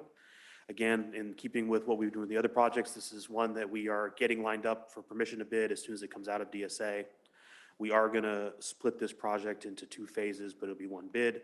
We're doing that mainly to balance the impacts to the site, but also to help get ahead of supply chain issues so we can start ordering components on the second phase as part of the first phase.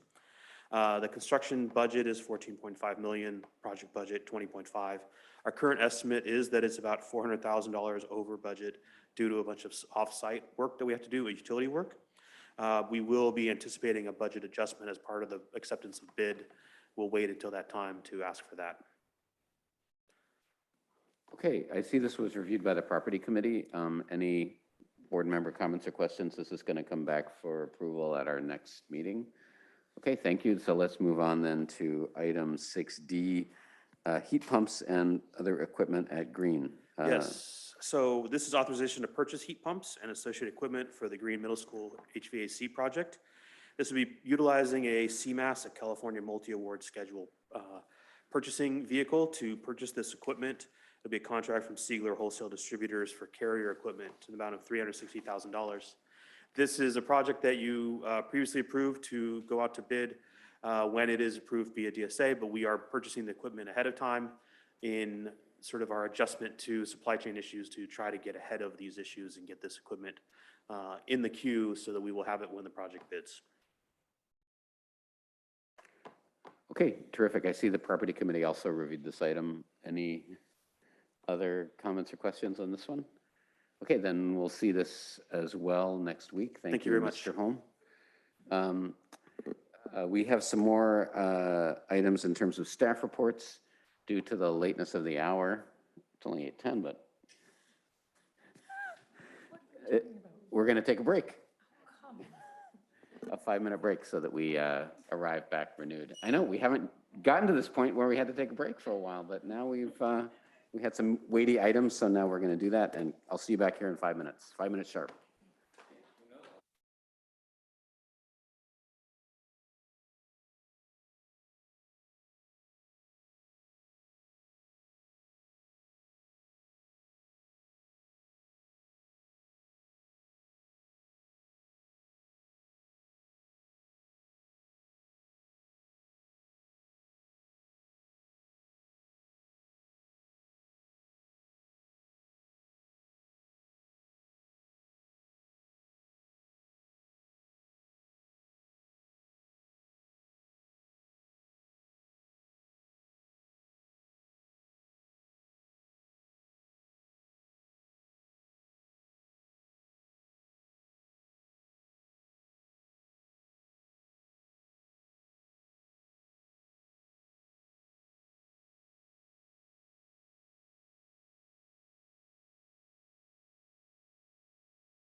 Are we back? Okay, welcome back to this public meeting of the Board of Trustees of the Palo Alto Unified School District. We took a short break and now we're back, and we're going to turn to item 7, staff reports. The first is 7A, consent education. Dr. Austin. All right, thank you. First of all, I'd like to thank our students who are going to be with us tonight, who have either, I believe, are here in person and in Zoom, but have been waiting through the meeting. So I really appreciate their being with us tonight. And next, just for the board, I want to clarify that I had directed our staff to make this a process in progress quick check-in. So if it looks thin, that is at my direction, and we can always bring back additional information, but this is really a check-in moment tonight. So I just want to manage expectations, and if it falls short in that regard, that's on me. They did exactly what I directed them to do. But I'm going to start with Ms. Lawrence, if she can come up and get us started. Good evening. I really appreciate the opportunity to speak with you about the consent education that is taking place at all levels in PAUSD. So consent education is invaluable. It helps students learn the skills to navigate asking for and receiving or not receiving permission in all aspects of life. Examples range from learning to share with siblings, to being able to say, "I'm not comfortable, please stop," to accepting others' people's boundaries with grace and respect. In elementary school, the skills of consent are practiced in everyday situations. These skills can then be transferred to situations outside of the school day. An example is students learning to respect bodily autonomy and understand personal space and boundaries in themselves and others. Most consent education is done informally throughout the day, with 5th grade students receiving some more structured lessons. Middle school students are discovering who they are and how to navigate new and possibly uncomfortable situations as they figure out their boundaries. In the lessons created by counselors, students will learn about what consent is and isn't, how to build healthy relationships, and respecting the boundaries of others. Learning to be an advocate for others as an upstander is another important aspect of growth for students, so they can aid others in challenging situations rather than being a bystander. Building upon elementary lessons, the goal of these lessons is to support a culture of consent at school that can be applied to their personal lives. The high schools have partnered with One Love, a nonprofit organization, to create consent lessons. These lessons focus on building healthy relationships, including both romantic and non-romantic situations. Students will continue to learn the boundaries for themselves and others, since that may change as they gain more life experience. As young people enter into more romantic relationships, consent must clearly be understood.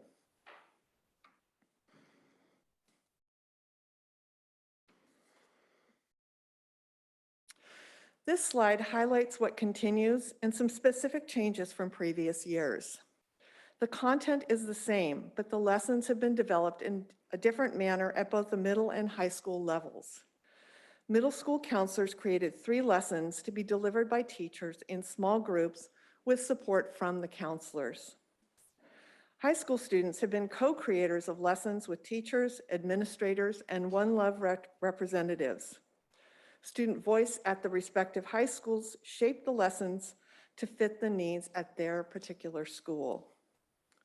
We are happy to have Maya and Lucia from Gunn and Kyla and Allison from Pali to talk about their experience in the planning process.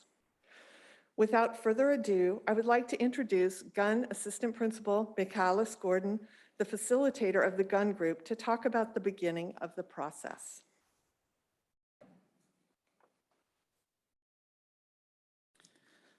Hello, I'm Michaelis Gordon, Assistant Principal at Gunn High School. At Gunn High School, we started the process by asking for student and staff volunteers in late January to serve on the Consent Lessons Committee. We had 20 volunteers for the committee, 10 of whom were students. We have met 7 times every Tuesday morning from 8 to 8:45. The committee quickly established its mission and goals before deciding that the lessons should be presented by student volunteers on a special schedule in our prime cohorts. Our committee worked with One Love, and student volunteers will be trained by a One Love certified adult before delivering the lessons in late April. Tonight, we have 2 gun students who served on our committee to share their experiences of the process, Maya Prakash and Lucia Acosta Perez.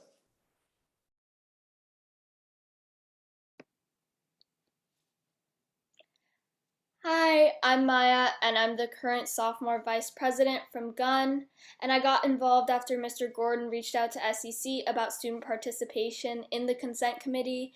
And since January, we've been having weekly meetings. And I've deeply appreciated the chance to contribute my thoughts as a student in a meaningful way.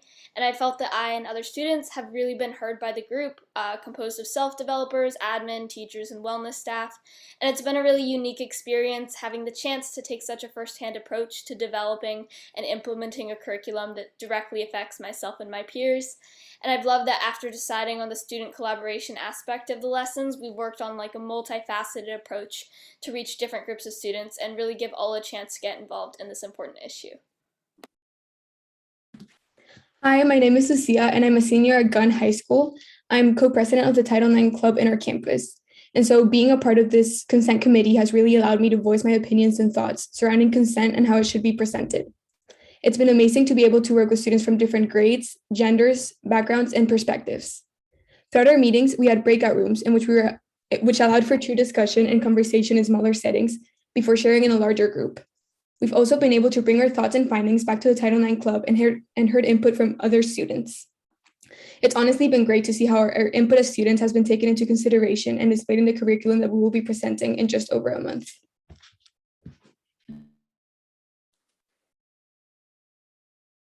Thank you, Maya and Lucia. Now we have Kyla Schwartzbach and Allison Zhong.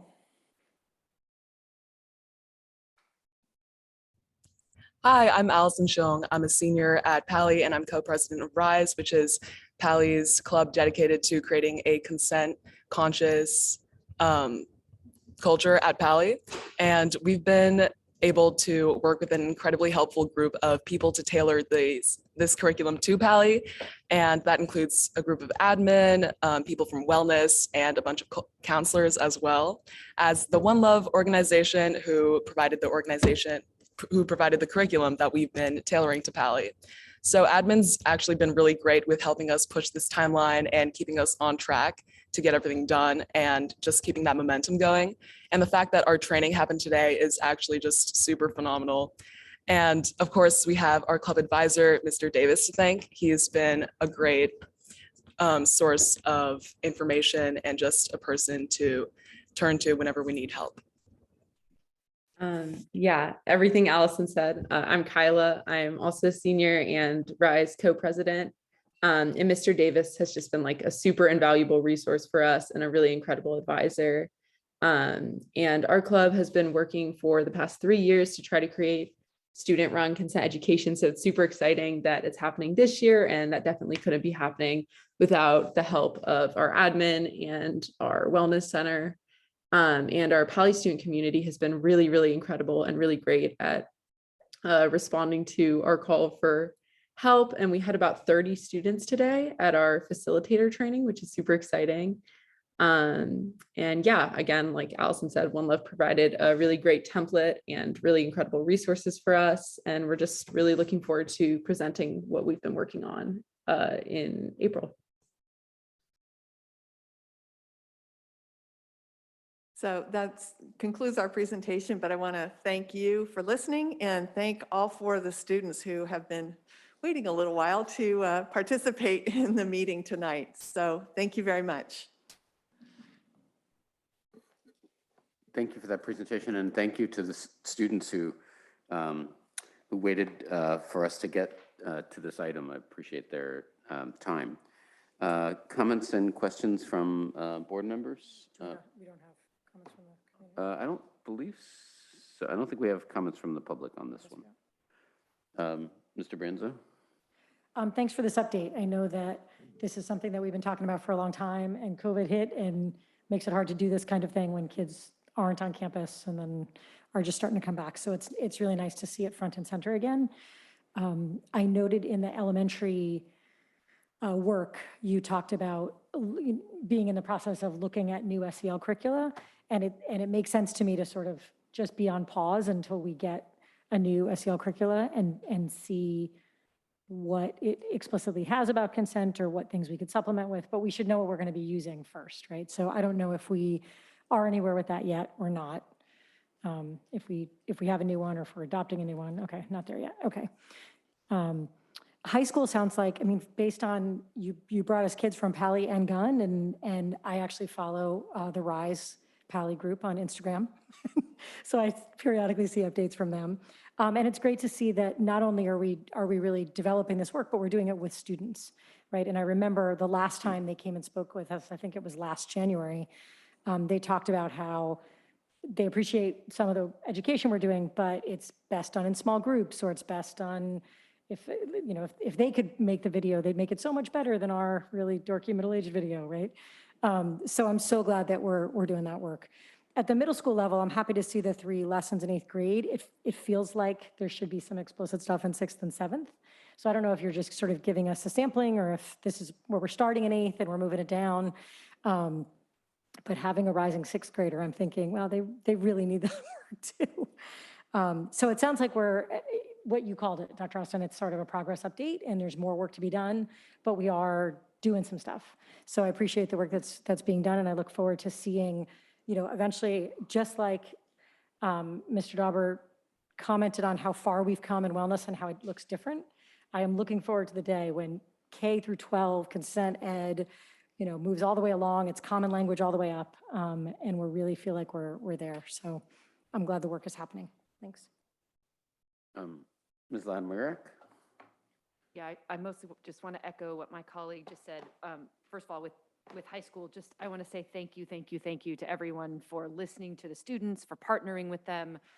I think we've seen this is really different than what we've seen in the past, and I think that's a direct result of actually asking students what would be helpful and what they need. So thank you so much for that. And with elementary, I would like to echo Mr. Brianda's comments. I would really just put a plug in for some explicit lessons around bodily autonomy and consent that are appropriate for elementary school students. I mean, my kids all went to Addison, and when you're on the Addison campus, these Project Cornerstone lessons about being an upstander and not taking the hook, that is part of the emotional vocabulary of every student on that campus. I mean, elementary kids are still so young. They're not jaded like older kids. So if you have a teacher in front of a class teaching you something, they get it, that it's really important.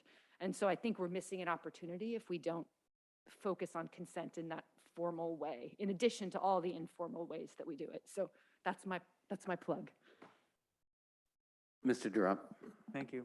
And thank you to the students who stayed for so long, and for the presentation. Understanding this is a progress report, I think we use these as opportunities to talk about what direction board members want to see for this. So I had some thoughts, and also pulling together what my board colleagues have said.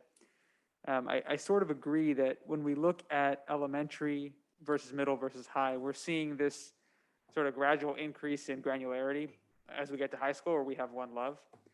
And it strikes me that in the context of, for example, the mental health, comprehensive framework that we looked at earlier, a sort of comprehensive, whether it's in-house or whether it's a consultant, some sort of comprehensive curricular framework for consent education would be something that would serve us very well. Because these things build on one another, right?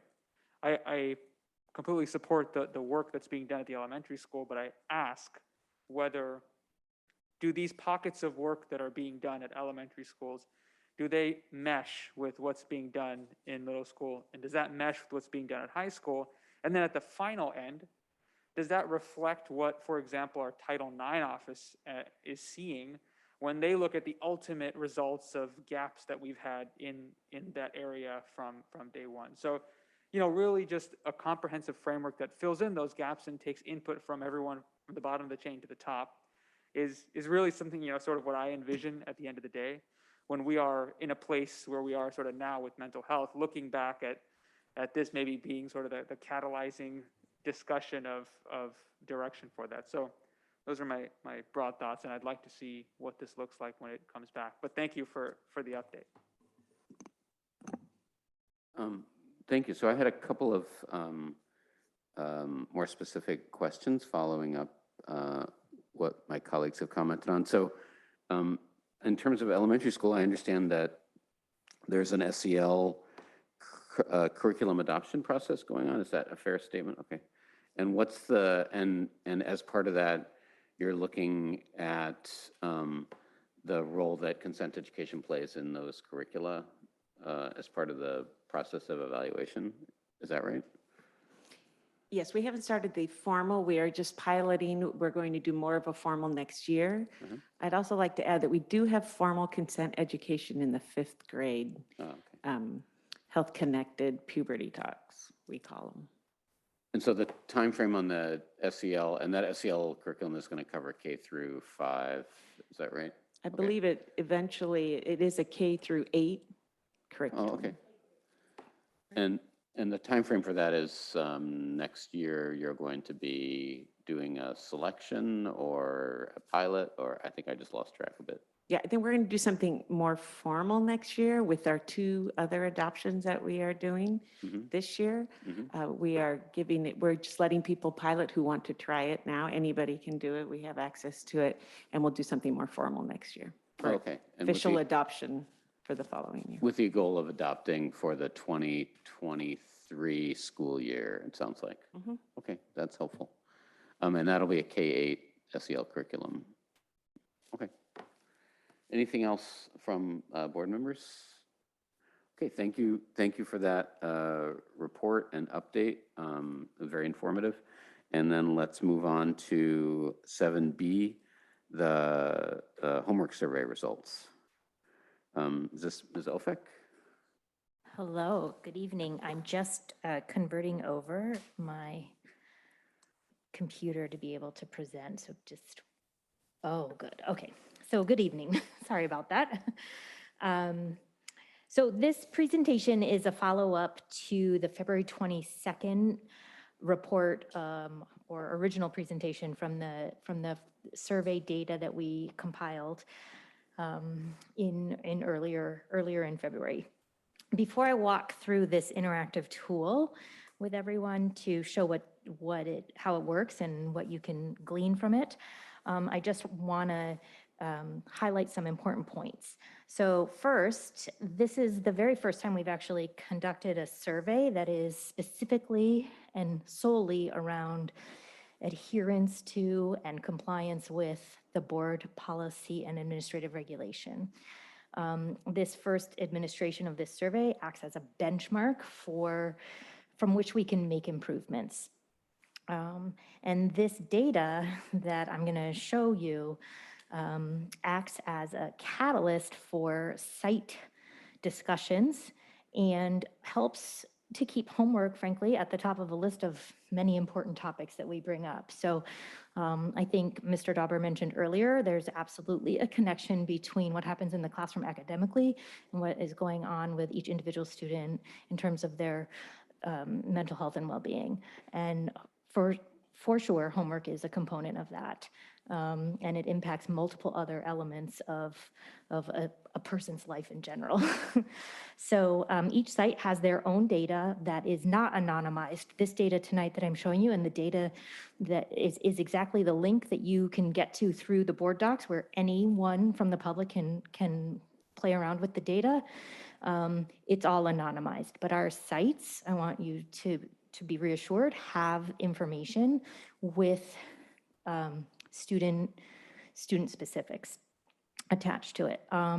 That helps them determine how they use that data at their school site to match the needs of the school or what the data shares with them. So they can go to an entire staff meeting, a department meeting, an ed council meeting, a site council meeting, what have you at each site.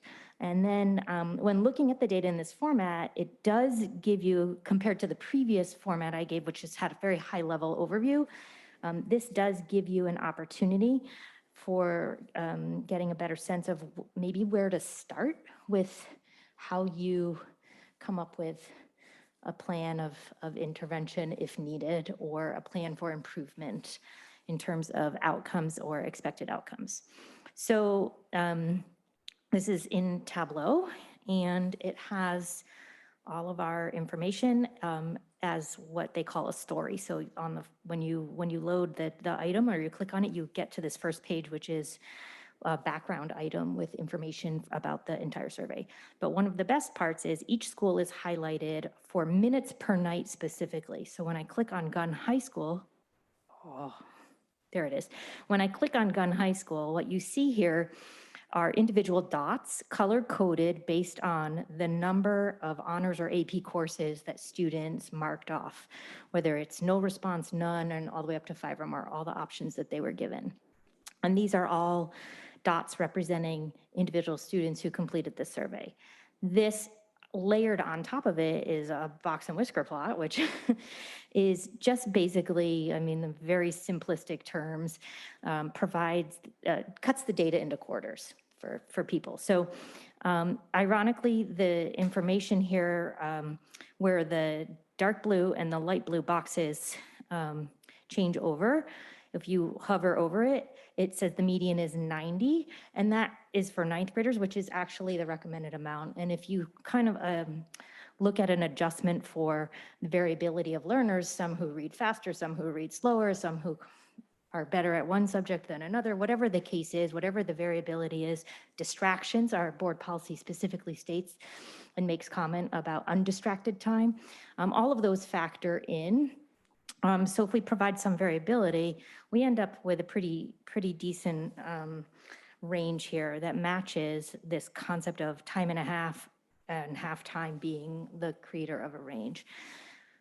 One of the best things about this is you can take your cursor and you can highlight just a dot like I just did, and then it highlights that, and that when you hover on it says actually that dot is really 5 dots. And if I want to know what those 5 dots are, I click on this little, I don't know, list looking icon.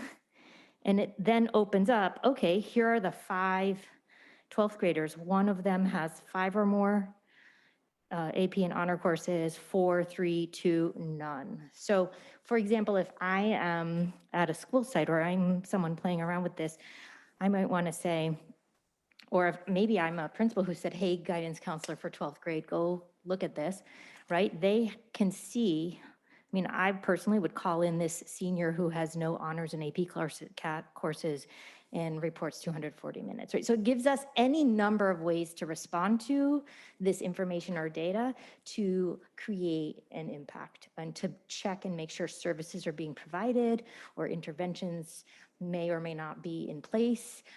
Et cetera. So that is one of the most fantastic, in my opinion, fantastic things about this method of displaying the data. If I click on Pally, for example, I can then also, so when I am looking here, I can also just say, okay, I want only the students who have no AP or honors classes. It's a little faint and a little hard to see here, but it has all of those students, and it shows our 9th and 10th graders have many more students with no honors or AP courses above the expected number of minutes.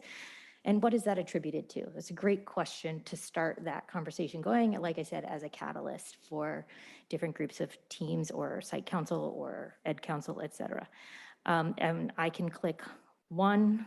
When I start clicking around, I get, okay, all of these 5 or more honors and AP courses. So this is the type of interactive data that we've never had before that is really exciting actually to be able to try and get some headway into this. When you couple this, we can also couple this with, although poorly participated in, couple this with some of that data from the panorama survey back in the winter, and then also from last spring if we really wanted to, and sort of get that nexus of what might be causing it versus causing the adherence or limited adherence, or what the issues are. Like, for example, when you have an issue with completing homework, what is causing it? And if 70% of the kids wrote studying for tests, well, then there's a great site council goal. So I'm now making, I'm making that up, but all that data is available to be able to make those conclusions. And with that little demonstration, I will conclude my presentation. Great, thank you for that. I think we have one public comment before we turn to board comments and questions, and that is Rebecca Eisenberg via Zoom.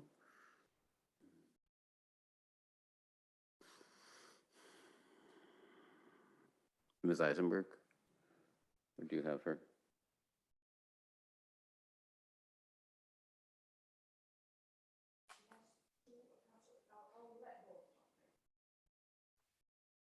Awesome. Can you hear me now? Can you hear me? Yes, we can hear you. Great. Sorry about that. I had two windows open. Wait, I'm trying to, there you go, because I'm kind of in different rooms. Anyway, first, I'm very grateful for the additional work spent on this critical issue. As was wisely noted during the presentation, the excess homework problem is directly related to mental health, and is, and of course is therefore related to life and death for our students. And again, I'm not being dramatic, I'm just stating the facts. And I think that you all are grown up enough to know that. As to this presentation, I just want to say that while well-intentioned, this is a pretty convoluted way to present these statistics. I fear that this new method loses the forest for the trees. We really don't need this level of granularity. What we need are solutions. This scatter field, all you really need to do is give the sample size and the standard deviation. And yes, I do have a degree in statistics. But what we really need here is common sense. Why has the homework problem from the student perspective gotten worse, not better? And at least for PALI students, and I have one of those PALI students as my awesome offspring, I have two awesome offsprings, it is really hell. It is hell. And there's just way too much homework, too many tests, just too much. These kids need to have a life. So this problem is growing worse. Why is it growing worse? Well, one reason, again, just using common sense, is that bell schedule that you all unanimously supported last year. That bell schedule was based on, trying to be diplomatic about this, it was based on a lie. The lie that was sold was that in order to start school at 9 o'clock, it needs to end at 4:30. That is a lie. For any of us who have kids in the system, in the public school system right now, and I think many of you do, there are just tons and tons of local holidays. And I'm not talking about teacher in-service days. I support teacher in-service days, but then there's just all these local holidays. There's literally I want to say that at least half of the weeks at PALI, and I'm sure at all the schools, have special schedules because there's like never a 5-day week anymore. The reason the school day is so long, causing so much duress and so much just distress among these students, is because of this short-sighted approach of having school be so long every day, which also means that there's a greater likelihood of homework being due because there are fewer days for teachers to collect the homework. I only have 7 seconds, so I can't explain that more. You can call me and I can walk you through that. So please, we need solutions. What's being done so far has failed. Thank you. And if Ms. Eisenberg, if you have further comments, you should feel free to email board@pausd.org. Comments or questions? I think one of our board members has a slide to show. Do you want to do that? Well, it's fine. And yeah, go ahead. And then we'll. All right, I did I downloaded the data and did a brief analysis. This is just on the high school students. It's about 550-ish students. And it breaks it down by honors, kids with no honors, kids with 1 or 2 honors, and kids with 3+, so grouping some of the categories. And the number of and percentage of kids in each category, how many minutes per night by half-hour buckets. And I think one main point of it is you can see, and at the very bottom, it shows the percent that are more than the limit. And for the no honors, I just took the 10th grade and up limit, which is 120 minutes, not the 90-minute limit for 9th graders. And then allowing some buffer, just adding, excluding the next highest category, the third, and giving an additional 30 minutes for, unproductive time, or I forget what the term you used was. And, it was interesting. It was certainly different than what I expected, because we think of this as especially a problem for kids with lots of honor classes. Now, obviously, we allocate more time for the policy allocates more time for those.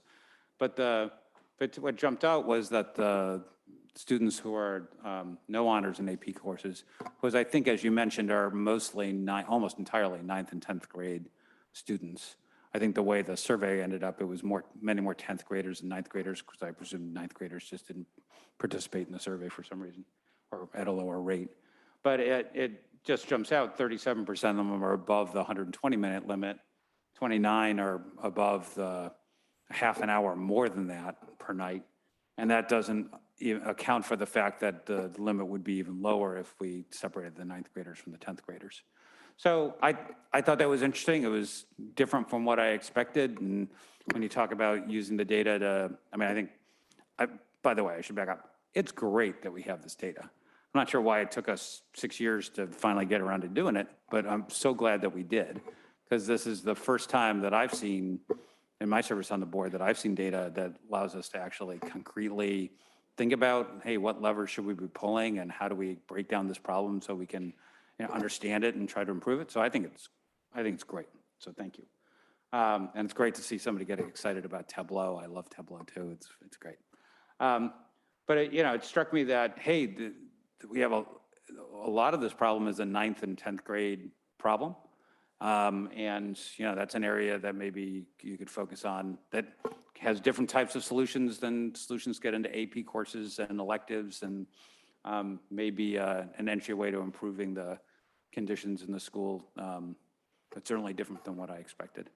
And Mr. Dauber, I thought you had another point about, I shared this with Mr. Dauber before the meeting, but did you want to make another point about it while we have it up? Yeah, once we're looking at it, I guess I would say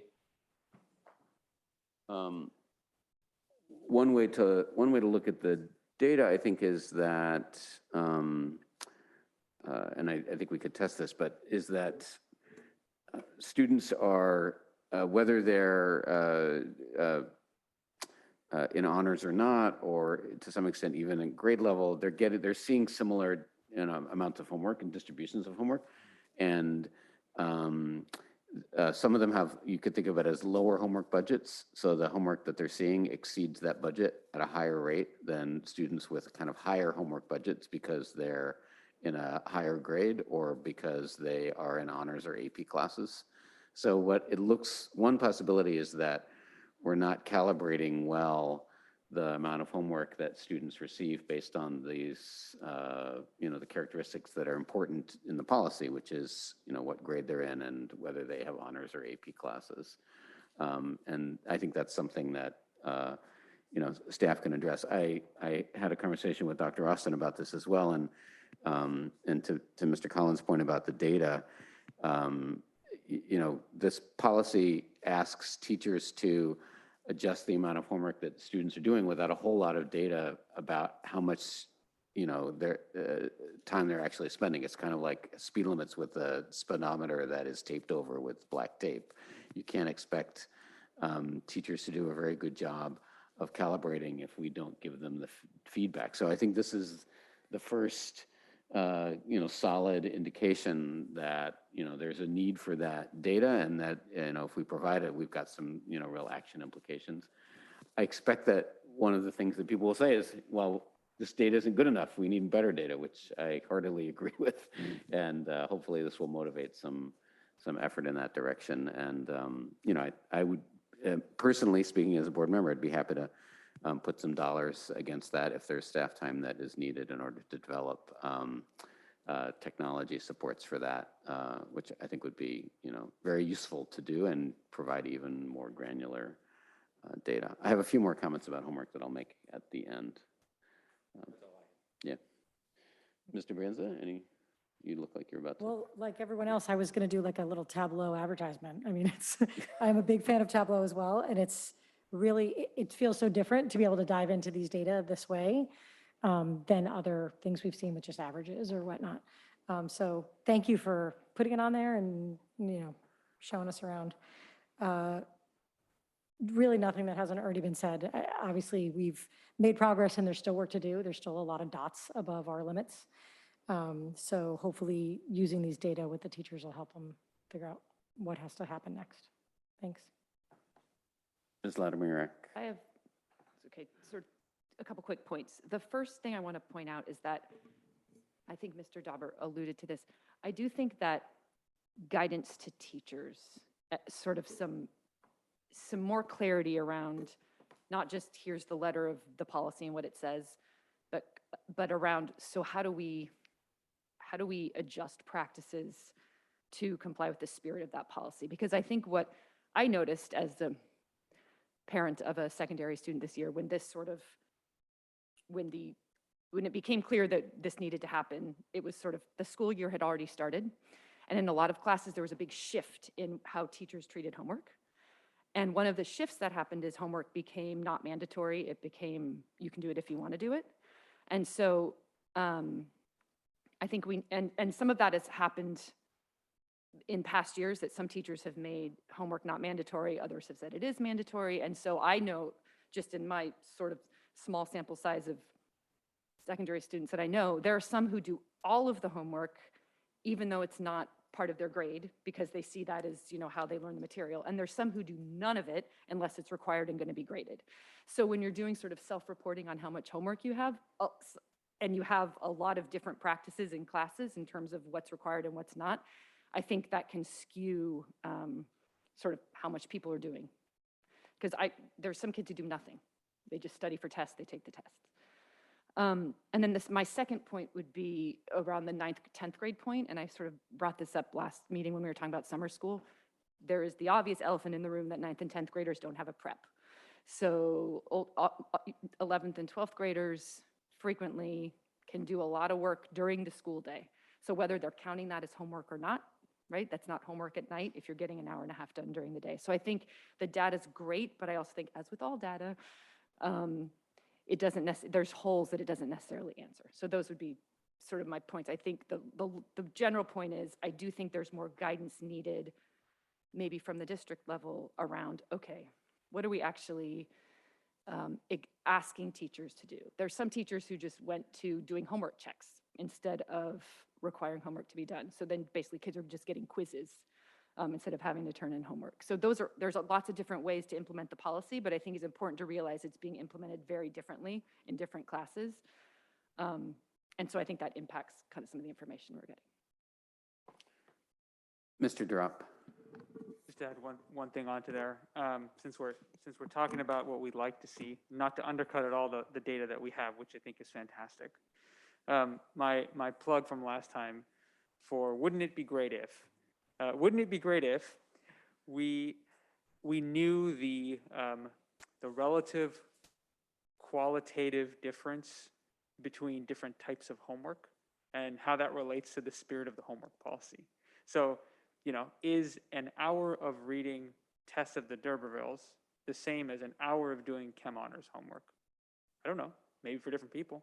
How does that impact how we look at the homework policy, and how does that impact how we direct our teachers to comply with that? That's a question I don't know the answer to, but I want to put it out there in case there are brilliant ideas for the next time we see this. Student Board members, any comments on this item?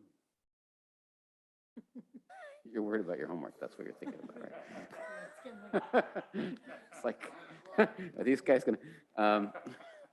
I'll say a couple things. First of all, I know the answer to Mr. Drop's question about Test of the D'Urbervilles and Chem Honors, so I'll answer the question. And that's because a long time ago, I was part of a homework committee that Ms. Elphick was also part of, that, and maybe some others here, I'm not sure, that read a bunch of the research literature on homework, and basically an hour is an hour is an hour is I think the way to read that that literature. And I think the reason I'm actually talking about is not just to answer the question, but to remind everybody what the meaning of the policy is and why we adopted it in the first place, which is that what the research says is that beyond a certain point, number of amount of time spent doing homework, the effect on learning is negative. So it stops being useful and starts being harmful to students learning to do homework. And the limits in the homework policy reflect roughly what that point is. So when students are doing more, spending more time than the homework policy allows, it's not just a compliance issue, although I think it's important that we think about it that way, but it's not just a compliance issue, it's actually, we're doing something counterproductive to the main goal of the thing that we're spending $300 million a year trying to do, which is to educate students. So each of those dots that is way above the line is a student who actually is suffering a learning loss as a consequence of the excessive homework that they are doing. And we will improve their learning in addition to improving their mental health and their ability to spend time doing other things if we reduce the amount of homework. And so that's like a fundamental lever that we have to increase the ability of our students to learn and also have other positive consequences in their life. So I just want to remind us about why we're doing this, because and that's the research base for this. I greatly appreciate the progress that we're making on the data. I think that we very likely have made progress in terms of the amount of homework that students are doing, although we don't really have a good baseline. Maybe this will be our baseline, and so we'll be able to tell in the future how well we're doing. It's, as I said last year we celebrated the 10th anniversary of the 10th birthday, I suppose, of the homework policy. And it's a little bit sad that we are still talking about our rate of noncompliance rather than how, well we're doing. But I will, speaking as a longtime veteran of this, I will take what progress we can get and press us for more. And so I appreciate this. I'm going to mark this as an advance in that effort. So thank you all. Anything else on this one? Then let us move on to item 7C, the Employee Wellness Program Report. This is just a quick highlight, and I'm going to turn this over to Deputy Superintendent Mr. Bahadur Singh. Thank you, Dr. Austin. Joining me tonight in the presentation is Ms. Lisa Hickey, who is our Director of Certificated Human Resources.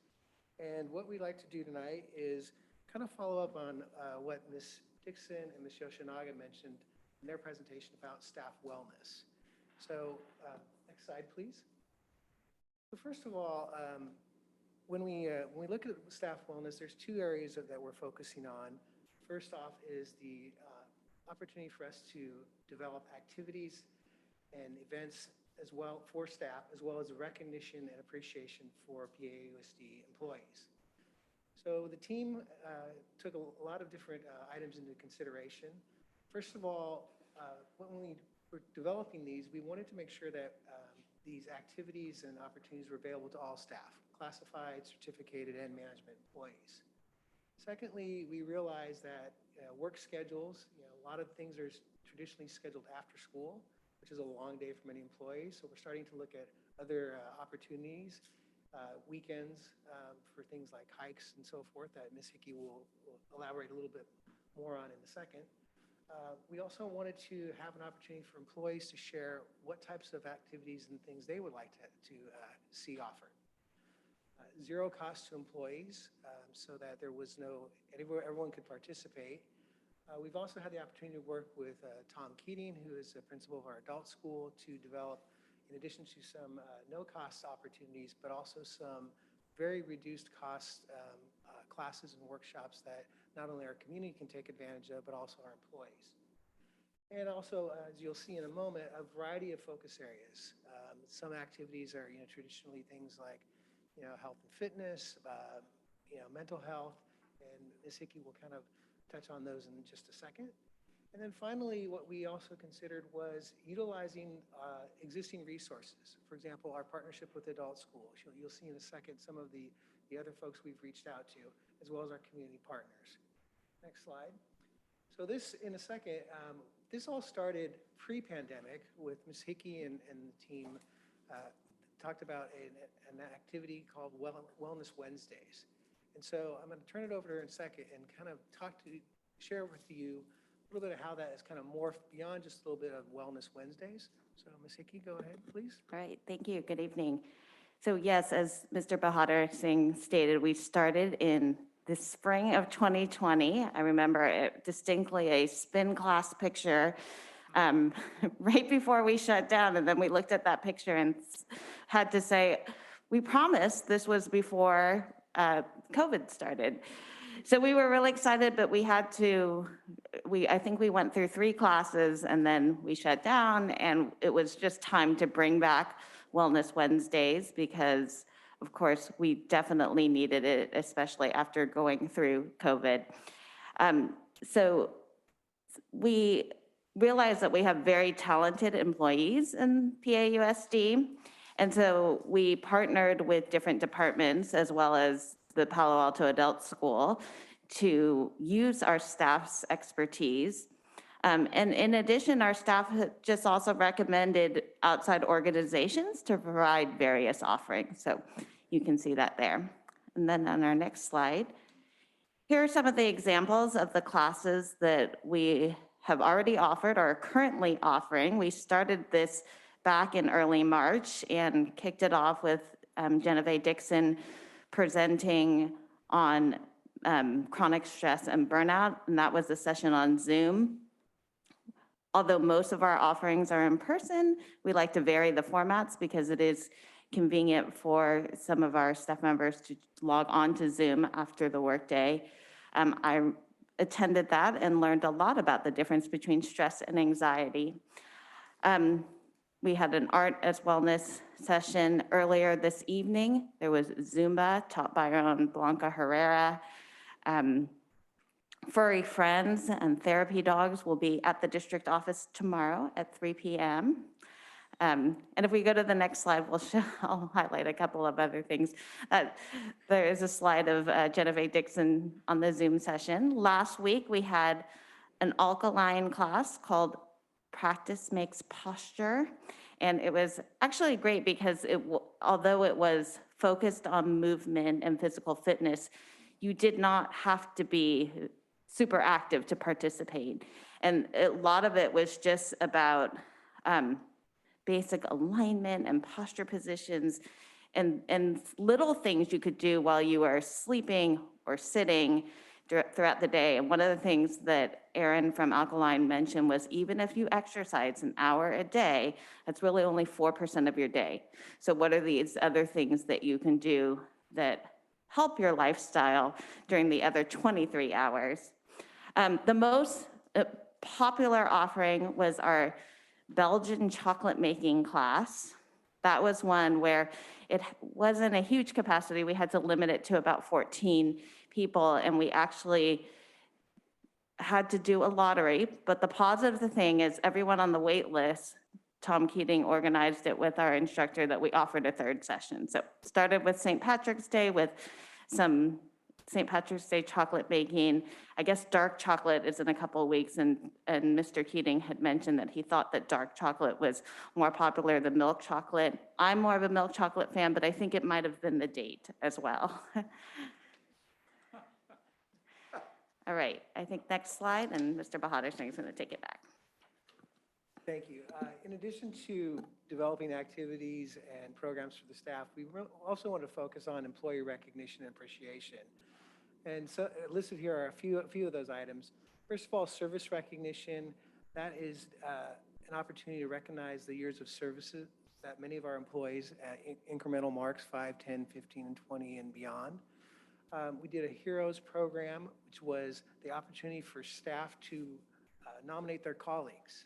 So this was where they could share something positive about those employees or colleagues that have gone above and beyond throughout the pandemic.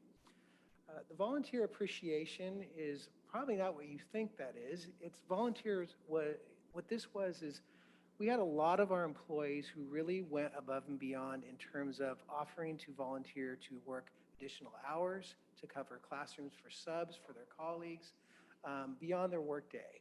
So this was one effort by our team in HR to, say thank you to them, to appreciate that they really stepped up. And in some cases, not all the employees were called upon, but they did answer the call to, make themselves available when we went through the surge and were concerned about opening schools back up. And finally, I would also just like to recognize the support of our PTA partners. At every school site, even here at the district office, during the holidays, throughout the school year, they provide a great amount of support in terms of, recognizing the work that employees do by offering everything from breakfast to coffee carts to luncheons. And we really appreciate that they take the time and energy to work with us and recognize our staff. So we just wanted to provide a quick update on some of the efforts, and we'll be continuing to grow, and we hope to expand upon those. And just that will conclude our presentation tonight. Thank you. Thanks. I don't know if anybody else noticed that Ms. Brown was in every one of those pictures of fun activities. I think we have one public comment before we hear from board members, and that's Meb Steiner. Good evening, Meb Steiner once again.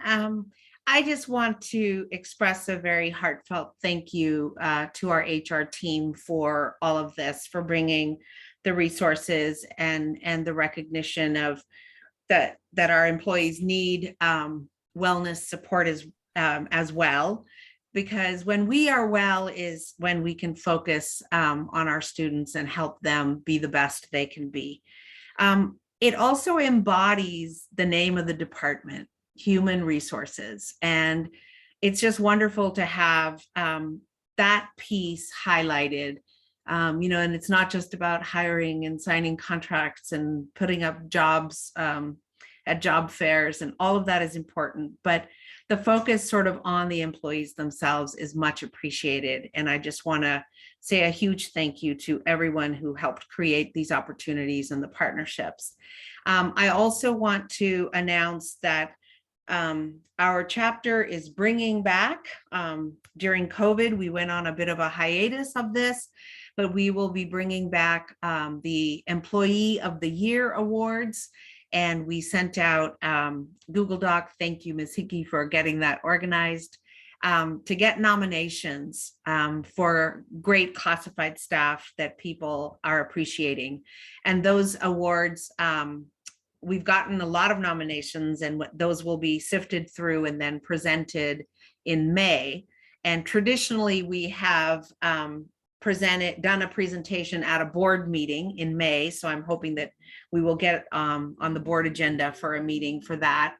And CSEA also has a Classified School Employees Week in May, which recognizes the contributions of classified employees.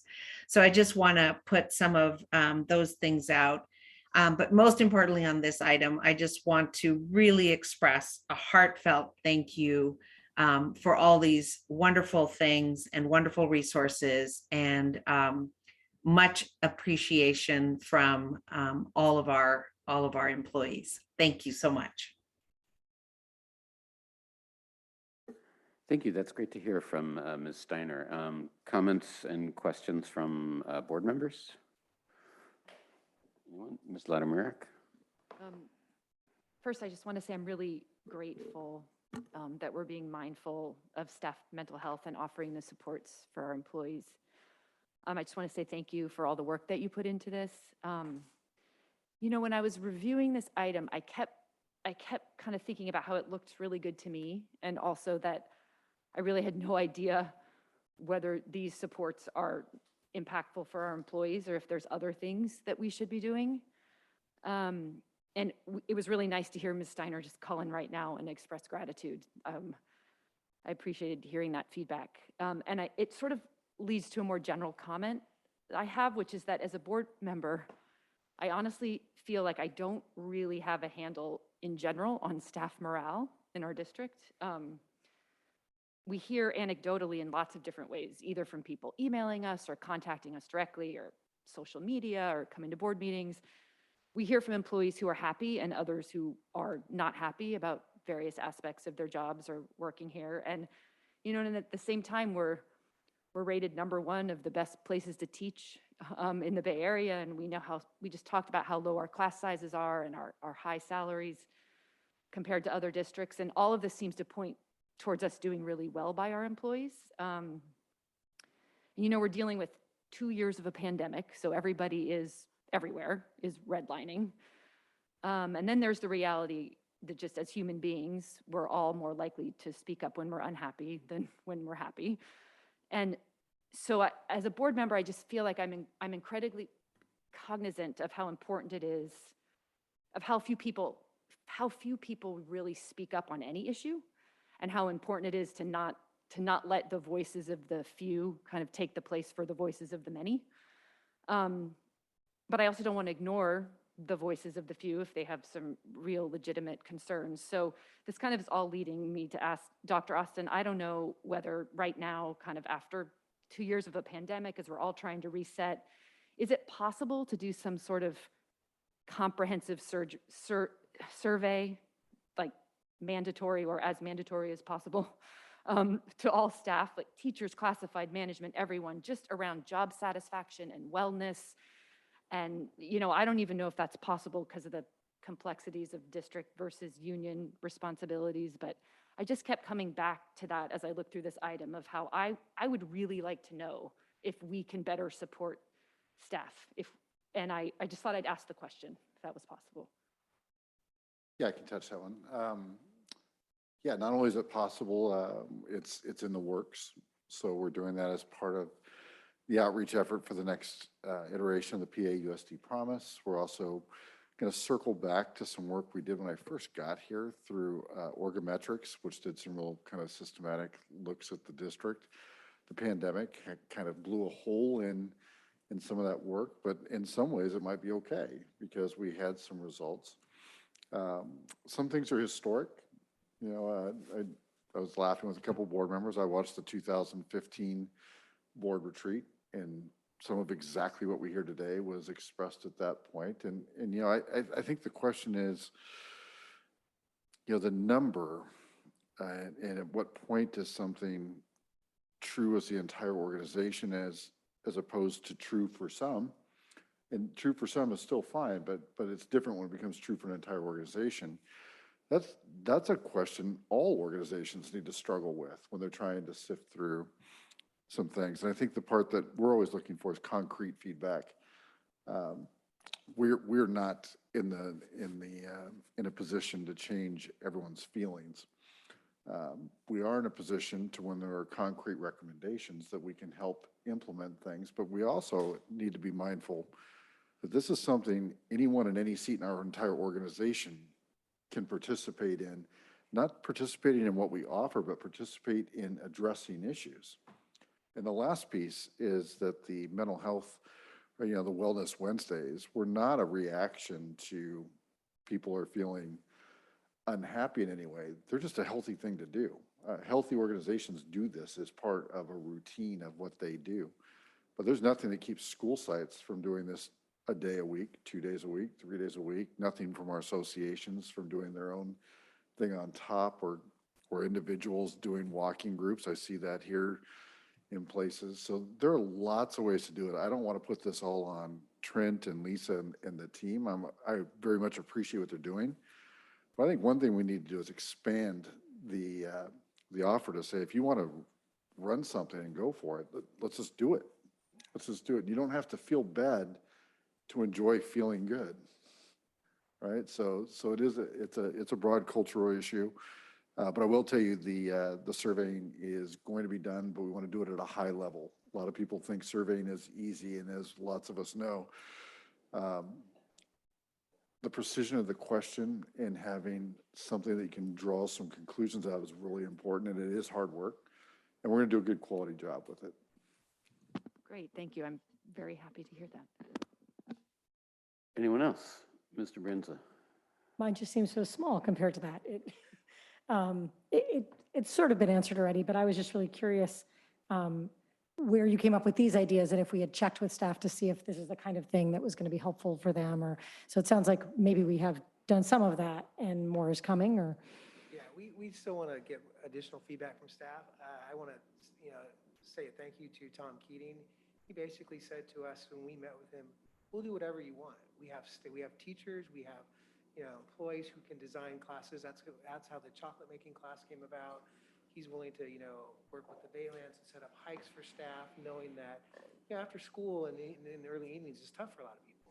But some people would enjoy having something organized for them on a weekend. So I think we're open to, like Dr. Austin said, we're open to a lot of different ideas, and we like to hear from staff, employees to kind of say what would be beneficial to you.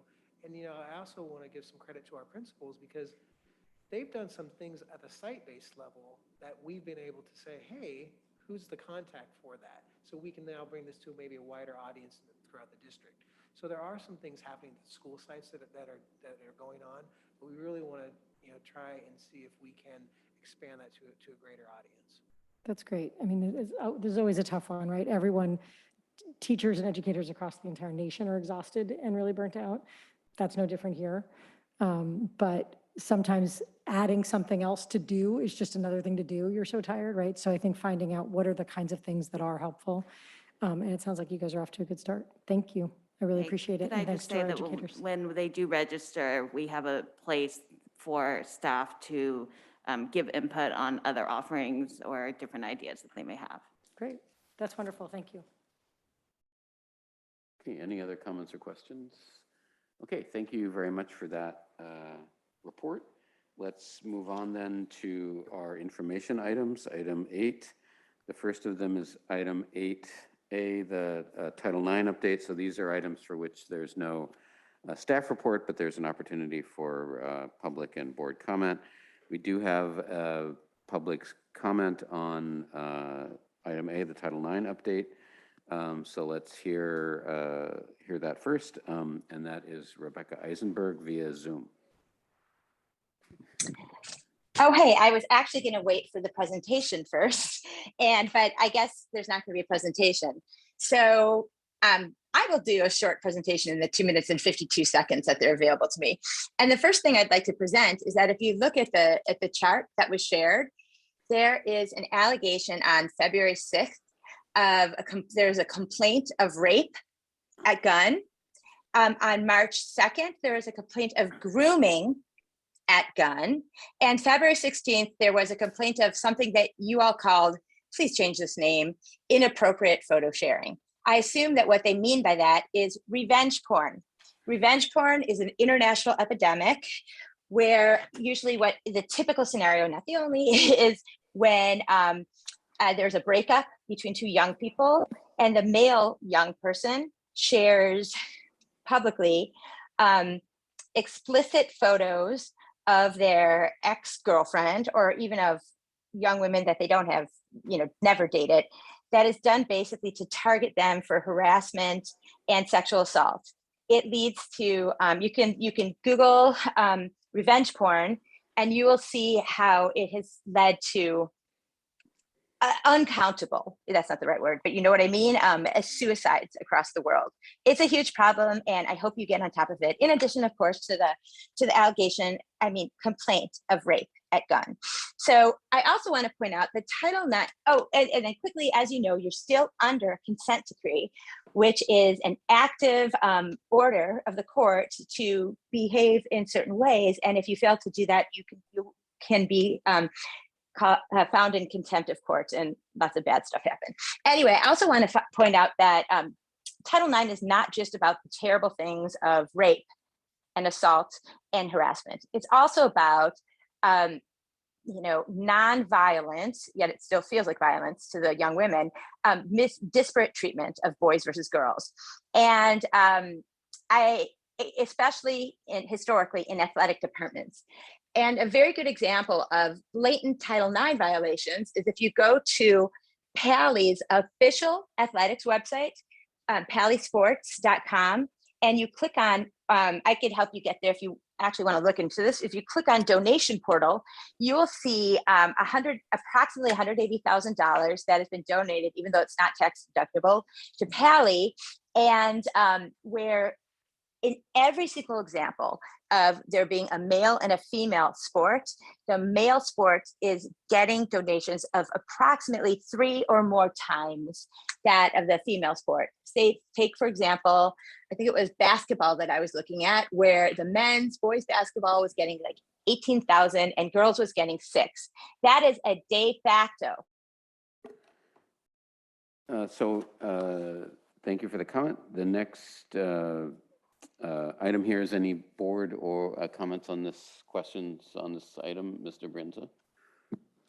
I just have one comment to note, and it is just that a note because I don't know what it means, but I just noticed on Title IX that there's a big difference between the number of reported incidents at PALY versus Gunn.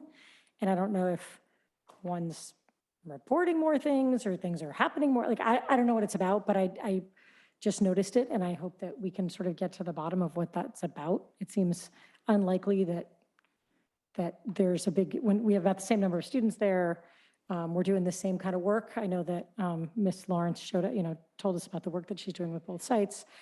So just a note. Okay, anything else on this item? All right, let's move on to item B, the Public Records Act update. This is another information item, and therefore no staff report, except for the report that's in the packet. We have one public speaker on this. That's Rebecca Eisenberg via Zoom. Great. My answer to my comment is very short. But first, I'm going to end my other sentence. What is on that website is the de facto, are multiple de facto violations of Title IX, and I'm asking you to get on top of this because it is going to cause a lawsuit, not for me, but it just is. Anyway, but as to the Public Records Act, the only reason that anyone files a Public Records Act request is because the individuals at the various sites are not sharing the information. So I guess I want to ask you to maybe pass down the line to the administration at the various schools to be more, I guess, to be less stingy with the sharing of information, because again, if records requesters had access to this information, they wouldn't have to go through this process. So as you know, as the Justice Department and as the law firm you all hired to investigate Title IX 5 years ago concluded, both said this, there's still a culture of non-compliance in the Palo Alto School District. And you are under direct orders from the federal government to change that. So one way to change that is to stop being so stingy with information. I mean, many of us listen to the athletic director at PALY, for example, instruct everyone to not ever put anything in writing because that is going to result in people getting in trouble. And that very example was pointed out by the Justice Department. So again, put things in writing, share them with parents, and it'll create a better relationship and more trust. I hope you'll consider that. Thank you. Any comments or questions from the board on this item? Okay, then the next is the calendar of board items. Any comment or questions on that one? Okay, then let's move on to item 9, which is board operations. Anything from board members? Ms. Ladimira? I have something very quick. One of my jobs as a board member is to be a liaison to individual schools, and one of my liaison schools is Gunn. And I promised Principal Stratton that I would make this plug tonight. Kids, please, we need you to participate in CAST testing. We got to get to 95%. I told her nobody listens to these meetings, but I'm still going to say it. Please participate. Right. Okay. Board operations. It's board operations. Okay. I was not able to go down to Gun TED Talks, but I was able to watch some of the live stream, and that was outstanding. It was really nice to see. And today I got to go to Pali for career speakers, which was a really nice lineup of people and lots of students pouring in to hear them speak. It's another great thing that we offer to our students, and students telling me, this is so cool, this speaker looks really interesting. It's great. Any other board operations? My one comment is, as our handling of board meetings has evolved in the course of the pandemic, and we were virtual for a while, hybrid, and now we're back to fully in person. We'll discuss in board operations whether we should return to our pre-pandemic practice of having public comments only for folks who attend the meeting in person. So we'll get back to you on that, and members of the public who are listening will obviously publish very prominently what the practice is on our agenda for our next public meeting. So, but we'll take that question up in our agenda setting. That being all the business, this meeting is adjourned.